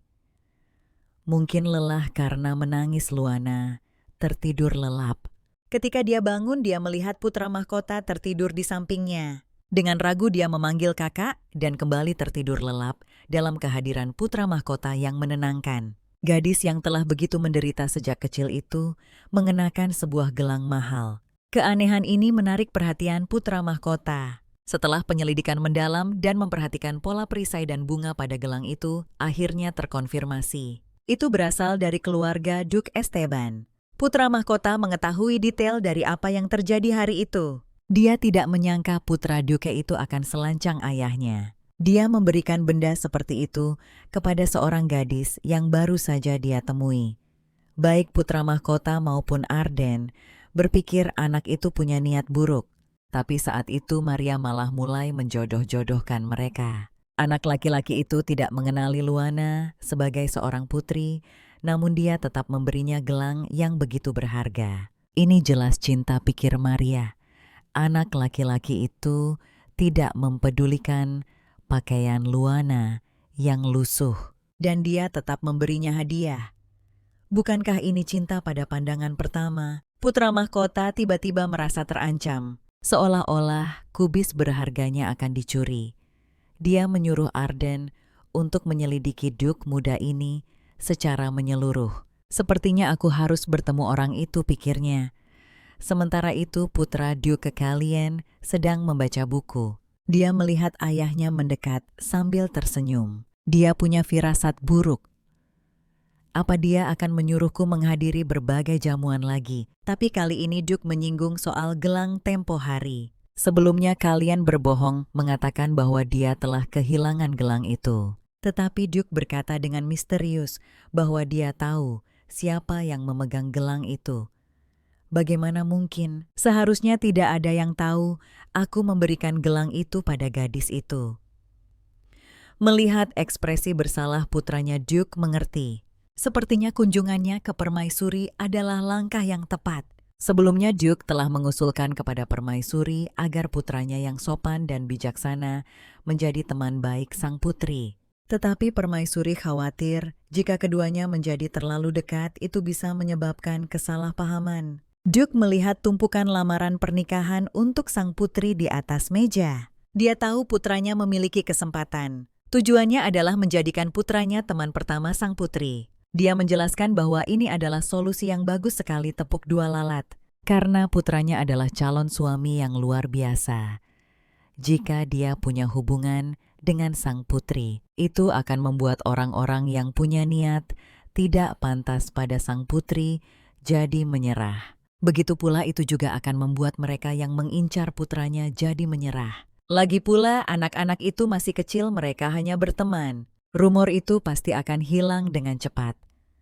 Sang Duke mengklaim ini hanya untuk membina persahabatan yang murni. Tapi diam-diam dia berharap kedua anak itu akan menjadi teman masa kecil yang saling jatuh cinta. Dengan dukungan keluarga Duke, ini adalah kesempatan bagus bagi sang putri, yang statusnya saat ini serba salah, untuk mengamankan posisinya. Ini juga akan membuat Lilia dan putranya yang kelewat batas itu mundur. Kalian yang malang sama sekali tidak tahu tentang rencana ayahnya. Dia hanya merasa merinding.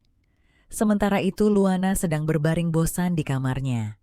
Maria memberitahunya bahwa Arden akan datang nanti dan mereka sudah menyiapkan hadiah spesial. Melihat Maria yang begitu bersemangat, Luana menjadi penasaran dan bertanya tentang hubungan Maria dan Arden.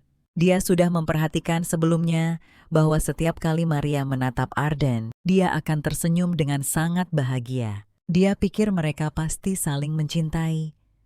Wajah Maria memerah dan baru saja akan mengatakan sesuatu ketika Arden dan putra mahkota masuk. Tapi Luana tidak tertarik pada hadiahnya. Sebaliknya dia langsung bertanya pada Arden apa pendapatnya tentang Maria. Di bawah isyarat panik Maria, Arden yang tidak peka malah mengalihkan pembicaraan. Dia menunjukkan pada Luana mahakarya yang telah disiapkannya, saking banyaknya sampai Luana tidak bisa memegang semuanya. Sejak dia menerima kue kering dari Luana, dia yakin bahwa selera estetika sang putri sangat mirip dengan seleranya. Dia merasa seperti telah bertemu dengan belahan jiwanya. Wajah Luana berubah. Gawat. Mungkinkah Arden berpikir bahwa kue kering itu, yang bahkan menurutnya sendiri jelek, benar-benar sesuai dengan seleranya? Sang putri kecil menerima hadiah buatan tangan dari Arden, tetapi dia tidak berani membukanya. Bahkan putra mahkota dan Maria sedikit ketakutan. Bagaimanapun selera estetika Arden cukup unik. Mereka tidak bisa membayangkan benda macam apa yang mengguncang dunia dan menghancurkan jiwa yang akan dia ciptakan jika dia salah paham dengan selera Luana. Luana ingin menolak, tetapi melihat wajah Arden yang penuh harap, dia jadi serba salah. Kalau begitu aku lihat sebentar saja. Putra mahkota menyadari dilema Luana dan menawarkan untuk melihatnya terlebih dahulu untuknya. Benarkah? Luana dengan cepat menyodorkan hadiah itu ke pelukan putra mahkota. Bahkan Maria sangat gugup sampai-sampai dia mundur. Putra mahkota mempersiapkan diri, menarik napas dalam-dalam dan membuka kotak itu. Lalu dia melemparkannya ke Maria, menyuruhnya untuk segera membakarnya. Katanya itu adalah benda yang bisa memperpendek umurmu jika melihatnya. Arden hancur hatinya. Bagaimanapun bahkan kakak perempuannya sendiri membenci ciptaannya. Melihat ekspresi lesu Arden, Luana merasa sedikit kasihan. Dia mulai bertanya-tanya apa sebenarnya hadiah itu. Mungkin aku terima saja. Jangan, itu tidak baik untuk kesehatan mentalmu. Luana menghibur Arden yang sedang merajuk di sudut, menjelaskan bahwa kue kering jelek itu sebenarnya bukan seleranya. Itu hanyalah percobaan yang gagal. Untuk menghentikan rasa penasaran, Luana putra mahkota berjanji akan memberinya hadiah. Dia telah bersusah payah untuk mendapatkannya. Bahkan kakak saja susah payah mendapatkannya. Pasti itu sesuatu yang sangat berharga. Apa kau benar-benar akan memberikannya padaku? Namun Maria sadar bahwa putra mahkota mungkin sedang membicarakan buku itu. Tidak mungkin dia memberikan hadiah berdasarkan seleranya sendiri. Apa bedanya itu dengan Arden? Maria khawatir Luana tidak akan sanggup, jadi dia bertanya lebih dulu apakah Luana suka membaca untuk setidaknya mempersiapkan mentalnya. Tapi Luana berkata dia belum pernah membaca buku. Maria tiba-tiba menyadari bahwa seorang anak yang telah dianiaya sejak lahir tidak akan memiliki kesempatan untuk belajar membaca. Dia menyemangati Luana, "Biar aku belajar bersamamu." Dia kemudian mulai menulis daftar buku, bersiap untuk membacakan dongeng untuk Luana setiap hari. Melihat ekspresinya yang serius, Luana sedikit terkejut. Dia tidak pernah membayangkan seseorang akan membacakannya dongeng. Ibunya sendiri tidak pernah melakukannya, bahkan saat dia sakit. Ibunya tidak peduli padanya, dan para pelayan bahkan berbisik-bisik di belakangnya. Apa ini benar-benar anak kandung Lilia? Luana ragu. Apakah harus memberitahunya bahwa dia sebenarnya tahu cara membaca, tapi dia tidak bisa begitu saja mengatakan kalau dia mempelajarinya dalam mimpi. Tak lama kemudian beberapa tumpuk buku cerita diantarkan ke kamar. Hari ini kita baca kisah pendirian negara oleh Kaisar dan Permaisuri pertama. Dahulu kala ada seorang anak laki-laki yang rambutnya bersinar seperti matahari. Suatu hari desanya ditimpa kemalangan. Dalam sebuah perjuangan, anak laki-laki itu bertemu dengan seorang peri yang cantik. Peri berambut biru dan bermata biru itu membantu anak laki-laki itu mengalahkan musuh.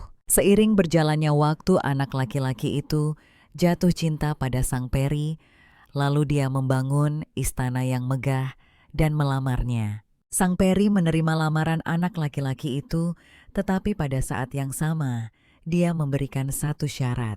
Kisah Kaisar dan Permaisuri pertama berakhir tiba-tiba di sana. Luana merasa ceritanya tidak lengkap, banyak detail yang hilang. Syarat apa yang diajukan Permaisuri pertama? Maria menjelaskan bahwa itu hanyalah dongeng, dan banyak bagiannya yang dibuat-buat berdasarkan legenda rakyat. Tapi Luana punya firasat kuat bahwa isi buku itu semuanya benar. Terutama teman masa kecil anak laki-laki itu, yang memberkati mereka berdua dengan berlinang air mata. Apakah dia benar-benar mendoakan masa depan Kaisar dan Permaisuri? Melihat sang putri kecil punya begitu banyak pertanyaan, Maria berencana untuk membacakan ceritanya lagi. Tapi Luana berkata dia sudah ingat semuanya dan bahkan mulai melafalkan bab-bab dari buku itu. Maria tercengang. Dia melafalkannya kata demi kata. Maria secara acak memilih beberapa bagian dari cerita, dan Luana bisa melafalkan semuanya dengan lengkap. Ya Tuhan, dia mengingat semuanya, hanya setelah sekali dibacakan.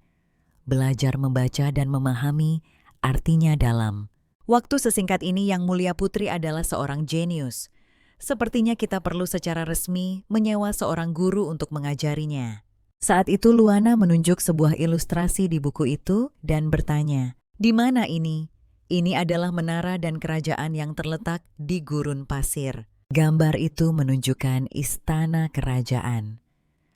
Luana menatap gambar itu dengan lekat. Rasa familiar yang kuat menyelimutinya. Dia sepertinya pernah ke sana dalam mimpinya. Sementara itu, Ashil tidak bisa berkata-kata melihat kelakuan kakaknya, Arden, yang memberikan hadiah kepada sang putri. Trauma mental seperti apa yang akan dialami putri muda itu?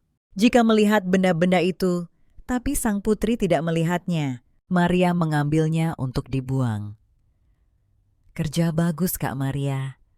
Tapi untungnya, sang putri dihibur dengan hati-hati setelahnya, jadi semangat Arden tidak hancur. Akhir-akhir ini, Ashil sering mendengar Arden membicarakan sang putri. Bahkan putra mahkota dan Maria sangat menyayanginya. Hal ini membuat Ashil penasaran dengan sang putri. Dia ingin bertemu dengannya, jadi Arden berjanji akan membantunya menyampaikan pesan, tapi hanya setelah mereka memilih seorang pelayan dan seorang ksatria untuk Luana. Baru kusadari kehidupan Tuan Putri kecil begitu menyedihkan. Dia bahkan tidak punya pelayan pribadinya sendiri. Lilia yang jahat itu benar-benar tidak manusiawi. Memikirkan ayah mereka yang dibunuh oleh Lilia membuat Ashil dipenuhi kebencian pada wanita itu. Tapi tanpa bukti langsung, mereka hanya bisa melihatnya lolos begitu saja. Memikirkan hal ini, Ashil menjadi emosional dan hampir pingsan. Arden segera bergegas untuk menopangnya, tetapi mereka berdua adalah orang yang baik hati dan tidak menyalahkan Tuan Putri kecil karena Lilia. Ashil hanya merasa sayang sekali. Jika kesehatannya baik, bisakah dia menjadi pelayan pribadi Tuan Putri kecil? Sejak Ashil pingsan di istana, kesehatannya terus memburuk. Meskipun semua dokter mengatakan tidak ada yang salah dengannya, dia masih sering merasa tidak enak badan. Setelah putra mahkota mengetahui keinginan Ashil untuk bertemu Luana, dia berjanji akan membawa Luana keluar dari istana untuk mengunjunginya. Arden senang, tetapi juga sedikit khawatir. Bagaimanapun, Lilia pernah mencoba membunuh putra mahkota sebelumnya. Apakah akan berbahaya jika meninggalkan istana? Putra mahkota merasa bahwa Lilia mungkin tidak akan sebodoh itu untuk beraksi di depan umum. Hanya ada satu hal yang tidak dia mengerti. Meskipun tahu bahwa tidak semua orang tua mencintai anak-anak mereka, seorang ibu seperti Lilia yang hanya melihat putrinya sebagai pion benar-benar langka di dunia. Saat itu Permaisuri memanggil putra mahkota untuk membahas pengaturan teman bermain untuk Luana. Permaisuri berpikir usulan Duke Esteban sebelumnya adalah ide yang bagus. Ditambah lagi tidak ada anak rakyat biasa yang cocok di istana. Hanya tuan muda Duke Esteban kalian yang merupakan pilihan terbaik. Tapi putra mahkota sangat enggan. Ketika dia membawa Luana dan bertemu dengan Duke sebelumnya, dia merasa pria tua itu terlalu antusias. Ternyata dia punya niat terselubung pada putranya dan Luana. Putra mahkota khawatir memiliki anak laki-laki sebagai teman Tuan Putri akan menimbulkan rumor yang tidak menyenangkan. Tapi kemudian dia ingat bahwa dia sendiri tumbuh bersama Maria dan Ashil. Jadi dia tidak punya apa-apa lagi untuk dikatakan. Melihat ekspresi kesal putranya, Permaisuri tersenyum dan berkata, dia hanya cemburu. Tapi seiring bertambahnya usia Tuan Putri, tidak pantas baginya untuk selalu tinggal bersama putra mahkota. Permaisuri berencana agar Luana pindah ke istana kemuliaan. Putra mahkota terkejut. Bukankah itu istana yang ibu bangun khusus untuk adikku sebelum dia lahir? Apa ibu benar-benar rela membiarkan Luana tinggal di sana? Tampaknya Permaisuri telah berdamai dengan kepergian putrinya. Luana muncul di ruang yang gelap dan dia menyadari bahwa dia sedang bermimpi. Saat itu seorang penjaga tiba-tiba muncul dan memberinya sesuatu untuk dimakan. Rasa manis yang akrab ini persis sama dengan yang pernah dia rasakan dalam mimpinya sebelumnya. Luana mendongak dan seorang pria tersenyum padanya. Apa kau menyukainya? Sebelum Luana sempat bertanya siapa dia, pria itu menghilang lenyap. Perasaan enggan yang kuat membuatnya terbangun dengan kaget. Dia memeluk Maria dan terisak pelan. Siapa orang itu? Kenapa aku merasa sangat sedih saat dia menghilang? Duke Esteban sedang berdiskusi dengan istrinya tentang mengirim putra mereka untuk menjadi teman bermain Tuan Putri. Sekarang setelah undangan resmi dikirimkan, masalah itu sudah diputuskan. Sang Duchess sedikit bingung.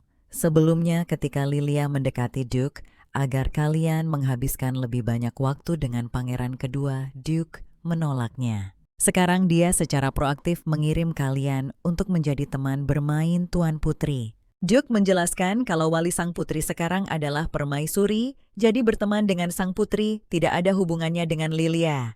Lagi pula tidak ada yang mau terlibat dengan selir istana yang licik. Kasihan Kelly, sepertinya dia masih belum tahu kalau sudah dijual oleh ayahnya sendiri. Gadis itu tidak pernah sekolah sehari pun, tapi dia adalah seorang jenius dengan ingatan fotografis. Dia bisa menceritakan kembali seluruh isi buku cerita setelah membacanya sekali saja. Luana bosan setelah selesai membaca buku, jadi Maria mengajaknya jalan-jalan di halaman istana. Melihat pemandangan yang indah, gadis kecil itu sangat bahagia. Ini adalah pertama kalinya dia bermain di halaman. Dulu dia selalu dikurung di kamar oleh ibunya, tidak pernah melihat dunia luar. Maria memeluknya, hatinya terasa sakit. Ini hanyalah halaman kecil yang biasa. Aku percaya Yang Mulia akan melihat dunia yang jauh lebih luas di masa depan. Ini juga merupakan harapan indah ayah Maria untuk putrinya sebelum meninggal dunia. Luana balas memeluk Maria yang terisak pelan, menepuk-nepuk punggungnya dengan lembut untuk menenangkannya. Ternyata Ibu Maria meninggal tak lama setelah dia lahir dan ayahnya membesarkannya dengan penuh kasih sayang. Kemudian ayahnya gugur saat menjalankan misi sebagai ksatria kerajaan. Maria selalu menyayangi ayahnya dan sangat bangga padanya. Luana samar-samar merasa misi itu mungkin ada hubungannya dengan ibunya. Ibunya telah menyebabkan kematian ayah Maria. Bagaimana mungkin dia bisa berhadapan dengannya? Justru Maria yang menghiburnya, mengatakan padanya untuk tidak merasa terbebani. Bagaimanapun juga kau adalah putri yang dicintai semua orang. Dari kejauhan putra mahkota mendengar percakapan mereka. Dalam misi yang sama, ayah Arden juga gugur. Kehilangan kerabat dari teman-teman dekatnya satu persatu membuat putra mahkota merasa sangat bersalah. Terlebih lagi dia membesarkan anak dari musuh mereka di sisinya. Bukankah dia hanya memanfaatkan kebaikan mereka? Meskipun Arden berulang kali menegaskan bahwa dia tidak pernah menyalahkannya, hati putra mahkota masih sangat berkonflik. Sementara itu Maria merangkai cincin dari bunga segar. Luana mencoba menirunya. Hasilnya bengkok dan tidak beraturan, tapi untungnya setelah berusaha keras, dia akhirnya berhasil. Tepat saat itu Maria merangkai mahkota bunga yang lebih besar dan memasangkannya di kepala Luana. Kau terlihat seperti peri bunga.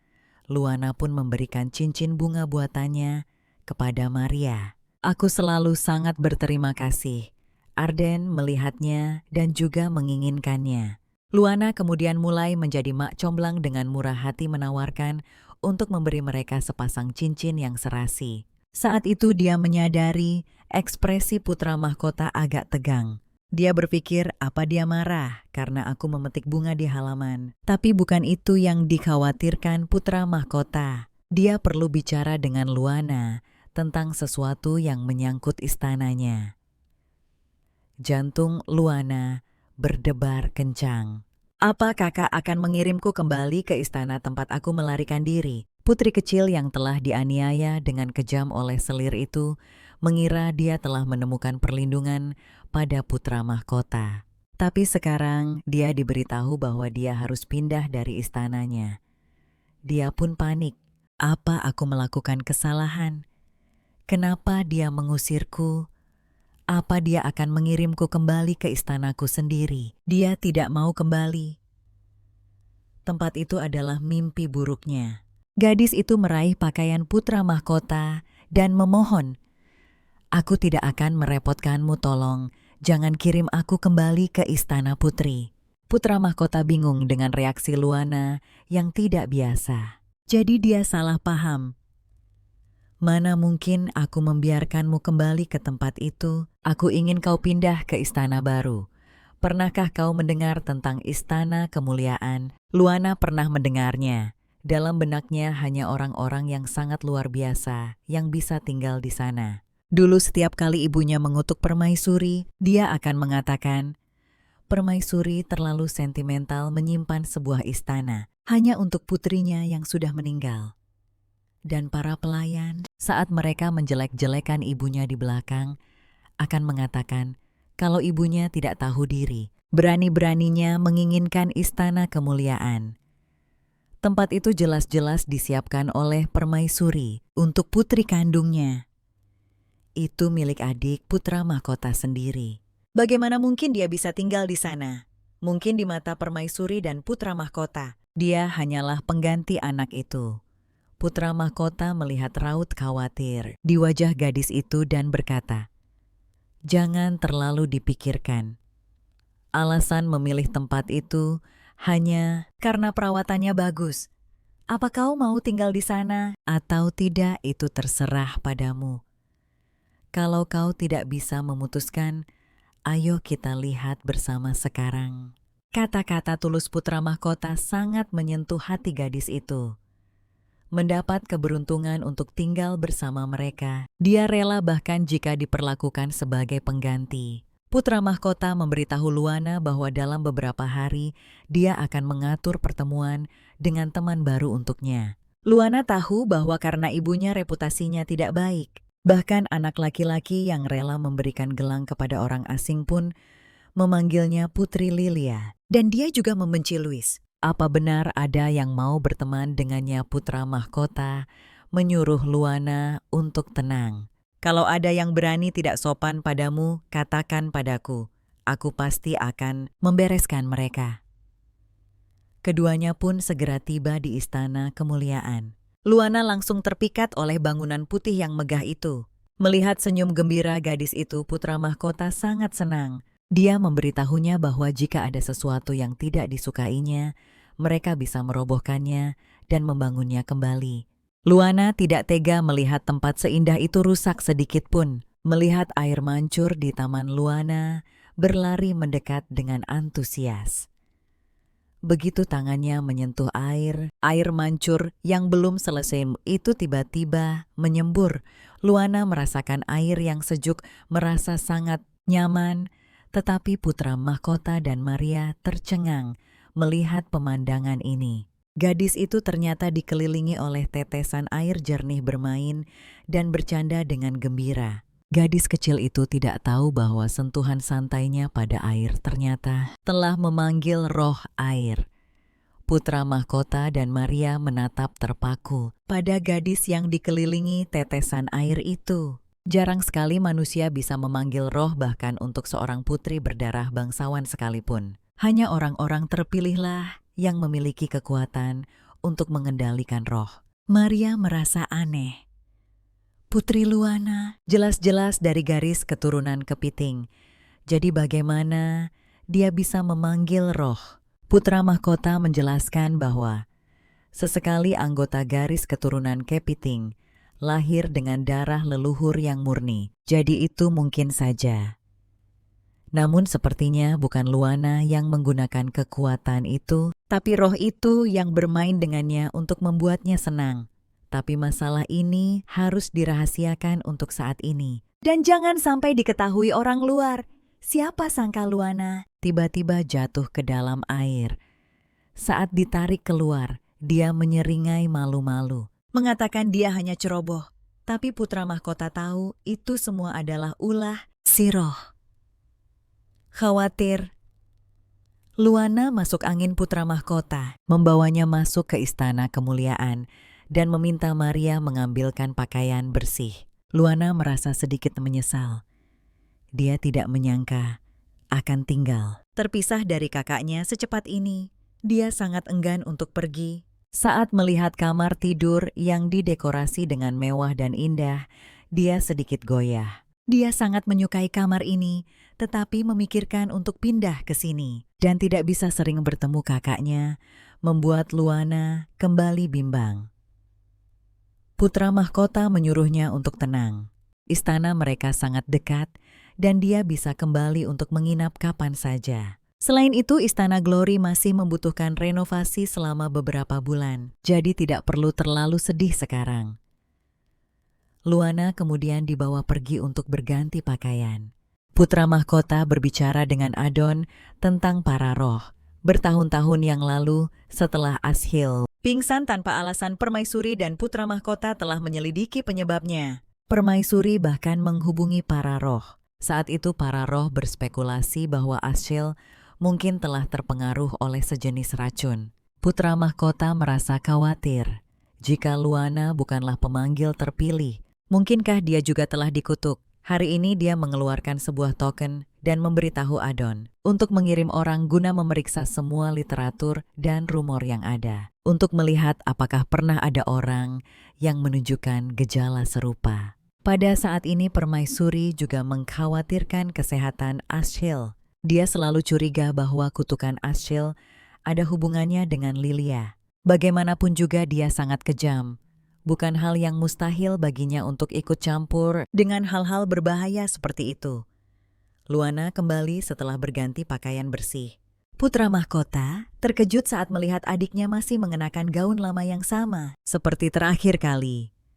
Apa kita kekurangan uang? Maria mengerutkan kening tak berdaya. Ini bukan karena kekurangan uang, tetapi karena kurangnya waktu dan tenaga. Para desainer yang sangat terampil di ibu kota, semuanya sudah penuh pesanan dan mereka sibuk dengan hal-hal lain. Mereka benar-benar lupa memesan pakaian khusus untuk Luana. Itu mudah. Atas nama keluarga kekaisaran, panggil semua desainer kekaisaran untuk membuatkan baju baru untuk adiknya. Putra mahkota akan memanggil semua perancang busana kekaisaran ke istana. Maria tercengang. Ini adalah pertama kalinya putra mahkota menggunakan wewenangnya untuk urusan pribadi. Dia bahkan lebih bersemangat daripada putra mahkota dan menatap dengan penuh harap pada dokumen yang dicap dengan segel kekaisaran. Dia berbalik meraih tangan Luana dan dengan gembira memberitahunya bahwa dia akan segera memiliki lebih banyak baju baru daripada yang bisa dia kenakan. Lalu dia segera bergegas pergi untuk memasang pengumuman penuh energi dan antusiasme. Putra mahkota meraih tangan Luana dan bertanya apakah dia suka di sini. Luana memandangi istana baru itu dengan gembira dan bertanya berulang kali, apakah dia benar-benar boleh tinggal di sini. Tentu saja, mulai sekarang, tempat ini adalah milikmu. Keesokan harinya, saat Luana sedang membaca sendirian, Maria menyarankan untuk mencari seorang profesor untuk mengajarinya. Bagaimanapun seorang guru profesional bisa memberinya bimbingan yang lebih rinci. Dengan bakat Luana, dia pasti akan menjadi lebih luar biasa dengan belajar bersama seorang guru. Tapi Luana agak menolaknya. Entah kenapa setiap kali dia mendengar kata-kata seperti guru dan belajar, dia akan merasa merinding dan suasana hatinya menjadi buruk. Apakah ini ada hubungannya dengan mimpi firasat itu? Tapi dia tidak bisa mengingat isi mimpi itu dan hanya bisa beralasan untuk menunggu, mengatakan bahwa dia akan belajar nanti. Ketika Maria melaporkan ini kepada putra mahkota, dia mengungkapkan kekhawatirannya. Tetapi putra mahkota langsung tahu bahwa Maria sebenarnya khawatir jika Luana tidak sempurna. Dia akan diremehkan oleh bangsawan lain karena garis keturunannya. Luana adalah seorang putri. Dia tidak perlu merendahkan diri untuk memenuhi standar para bangsawan. Jadi kecuali dia mau belajar sendiri, jangan memaksanya. Maria juga merasa bahwa dirinya terlalu cemas dan tanpa sadar telah meremehkan Yang Mulia Putri Luana. Putra mahkota menanyakan perkembangan gaun baru Luana. Maria melaporkan bahwa semua perancang busana dari seluruh negeri akan tiba di istana besok. Seorang pemilik toko pakaian bergegas ke tokonya pagi-pagi sekali, memberitahu perancangnya Jessie untuk membatalkan semua pesanan untuk besok. Jessie bingung sampai dia melihat pemberitahuan kerajaan yang diberikan oleh pemiliknya. Dia kemudian menyadari putra mahkota ingin membuatkan gaun baru yang dibuat khusus untuk sang putri. Putri berusia 8 tahun itu akhirnya akan melakukan penampilan perdananya di depan umum. Jika gaun yang mereka buat bisa memenangkan hati Yang Mulia Putri, itu berarti akan ada aliran pesanan kerajaan yang tak ada habisnya di masa depan. Semua orang dengan cepat sibuk mengubah semua pakaian yang telah dibuat sebelumnya menjadi ukuran anak-anak. Jessie menatap pemberitahuan di tangannya. Jika Yang Mulia Putri bisa mengenakan gaun yang dia rancang, maka suatu hari nanti keinginannya bisa terkabul. Putra mahkota pun bingung. Dialah yang ingin memilihkan gaun baru untuk adiknya. Jadi kenapa ibunya yang pertama kali muncul di sini? Kau di sini untuk memilih pakaian anak perempuan. Tapi apa yang diketahui pria sepertimu? Ejekan tanpa ampun dari permaisuri berhasil menyinggung putra mahkota. Dia berbalik dan bertanya pada Maria apa yang terjadi. Maria bingung. Itu tidak ada hubungannya denganku. Melihat pengasuh yang tersenyum di samping permaisuri, mungkinkah Adon yang memberitahunya? Adon berteriak bahwa dia telah difitnah. Hanya saja pengasuh itu kebetulan melihatnya saat dia sedang memberitahu Ashil tentang hal itu. Sementara itu Luana hanya fokus memakan kuenya, seolah-olah kejadian hari ini tidak ada hubungannya dengan dia. Putra mahkota penasaran. Terakhir kali mereka bertemu permaisuri Luana sangat gugup. Kenapa hari ini dia begitu santai, bahkan tidak meliriknya sama sekali? Atas perintah putra mahkota segala macam gaun megah diperlihatkan satu persatu. Mata Luana terbelalak. Semuanya sangat indah. Perancang pertama dengan megah memperkenalkan karya agungnya gaun biru yang dibuat dengan sangat indah. Melihat Luana tertarik, Maria membawa masuk beberapa gadis kecil. Putra mahkota menjelaskan bahwa mereka akan meminta anak-anak itu mencoba gaunnya untuk melihat bagaimana tampilannya saat dikenakan. Luana baru sadar, oh jadi mereka mencobanya untukku. Permaisuri bertanya pada Luana, apakah dia menyukainya? Tanpa sadar Luana nyeletuk, aku suka. Tetapi putra mahkota menyadari bahwa Luana sama sekali tidak melihatnya dengan saksama. Dia diam-diam mengeluh bahwa kedatangan ibunya yang tak diundanglah yang membuat Luana gugup. Luana dengan cepat menyangkalnya mengatakan dia tidak gugup, hanya penasaran. Meskipun terakhir kali dia merasa canggung dengan permaisuri, sekarang dia merasa luar biasa santai. Apa kau benar-benar baik-baik saja? Aku sungguh baik-baik saja. Permaisuri sangat senang. Dia mengangkat tangannya, ingin mengelus rambut Luana, tetapi putra mahkota mendahuluinya. Permaisuri terdiam. Tepat saat dia akan membalasnya, dia terganggu oleh suara kaget orang-orang. Apa itu benar-benar dia putra mahkota yang tanpa ampun mengusir pangeran kedua? Dia begitu lembut dan penuh kasih sayang pada putri seorang selir. Bisikan-bisikan terdengar di mana-mana membuat Luana ingin mengalihkan perhatian semua orang. Luana menunjuk secara acak, aku suka gaun itu. Selera yang mulia, putri sangat bagus. Seorang desainer berambut merah muda bernama Bailey menyelinap ke depan Luana sambil mengangkat gaun emas yang berkilauan dan memperkenalkannya dengan antusias.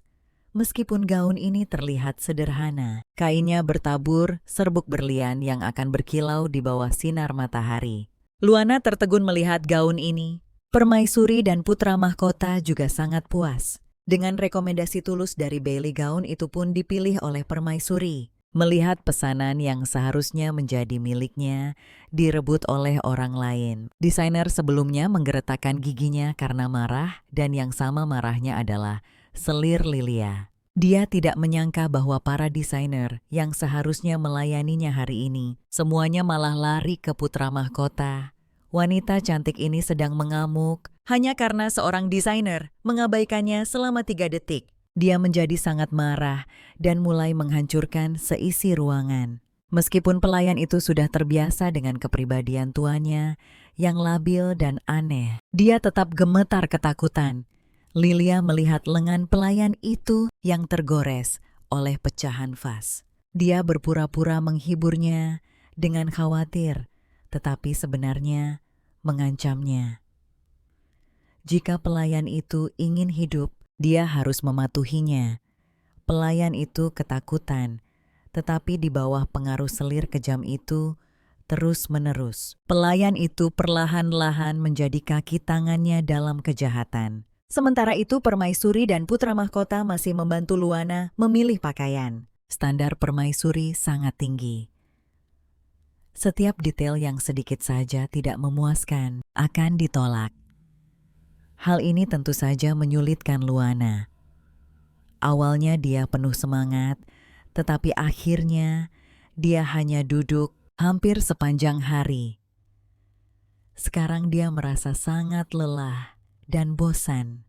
Luana menatap Permaisuri yang sedang berdiskusi sengit dengan desainer dan diam-diam menyelinap keluar ruangan. Maria menyuruhnya untuk bersantai di taman dan berkata akan membawakannya makanan ringan nanti. Luana kagum dengan energi Permaisuri yang tak ada habisnya saat dia berjalan ke taman. Tiba-tiba terdengar suara samar dari belakangnya. Luana mengira itu Maria yang kembali, tetapi setelah memanggil beberapa kali tidak ada jawaban. Ada yang tidak beres. Seseorang mendekatinya di istana. Mungkinkah itu Lilia? Tepat pada saat itu sebuah teriakan datang dari belakangnya. Seorang ksatria berambut panjang sedang menahan seorang wanita muda di tanah. Ksatria itu tidak lupa membungkuk pada Luana, memperkenalkan dirinya sebagai Seven. Luana pernah mendengar nama itu sebelumnya. Dia adalah pujaan hati banyak pelayan yang dikenal sebagai ksatria playboy. Luana memperhatikan wanita itu yang ditahan di tanah dan ingin Seven melepaskannya dulu. Tetapi Seven berkata orang ini licik dan sangat berbahaya. Atas desakan kuat Luana, Seven terpaksa melepaskannya. Wanita itu menjelaskan bahwa dia tidak bermaksud jahat. Dia hanya melihat bunga-bunga kuning ini dan secara naluriah tertarik untuk memetiknya karena itu adalah bunga kesukaan almarhumah ibunya. Tetapi Seven berkata, wanita itu berbohong karena bunga ini hanya tumbuh di istana kekaisaran. Kecuali itu adalah hadiah dari keluarga kerajaan. Tidak mungkin bagi orang biasa untuk pernah melihatnya. Wanita itu dengan putus asa menjelaskan bahwa dia tidak berbohong. Lebih dari rasa takut, dia merasakan sakit karena tidak dipercaya. Luana mempercayai kata-katanya. Dia membiarkannya pergi meskipun Seven keberatan. Untuk meminta maaf dia bahkan secara pribadi memetik sebuket bunga dan memberikannya kepada wanita itu. Luana juga menginstruksikan Seven untuk merahasiakan masalah ini. Setelah melakukan semua ini, dia merasa sangat lelah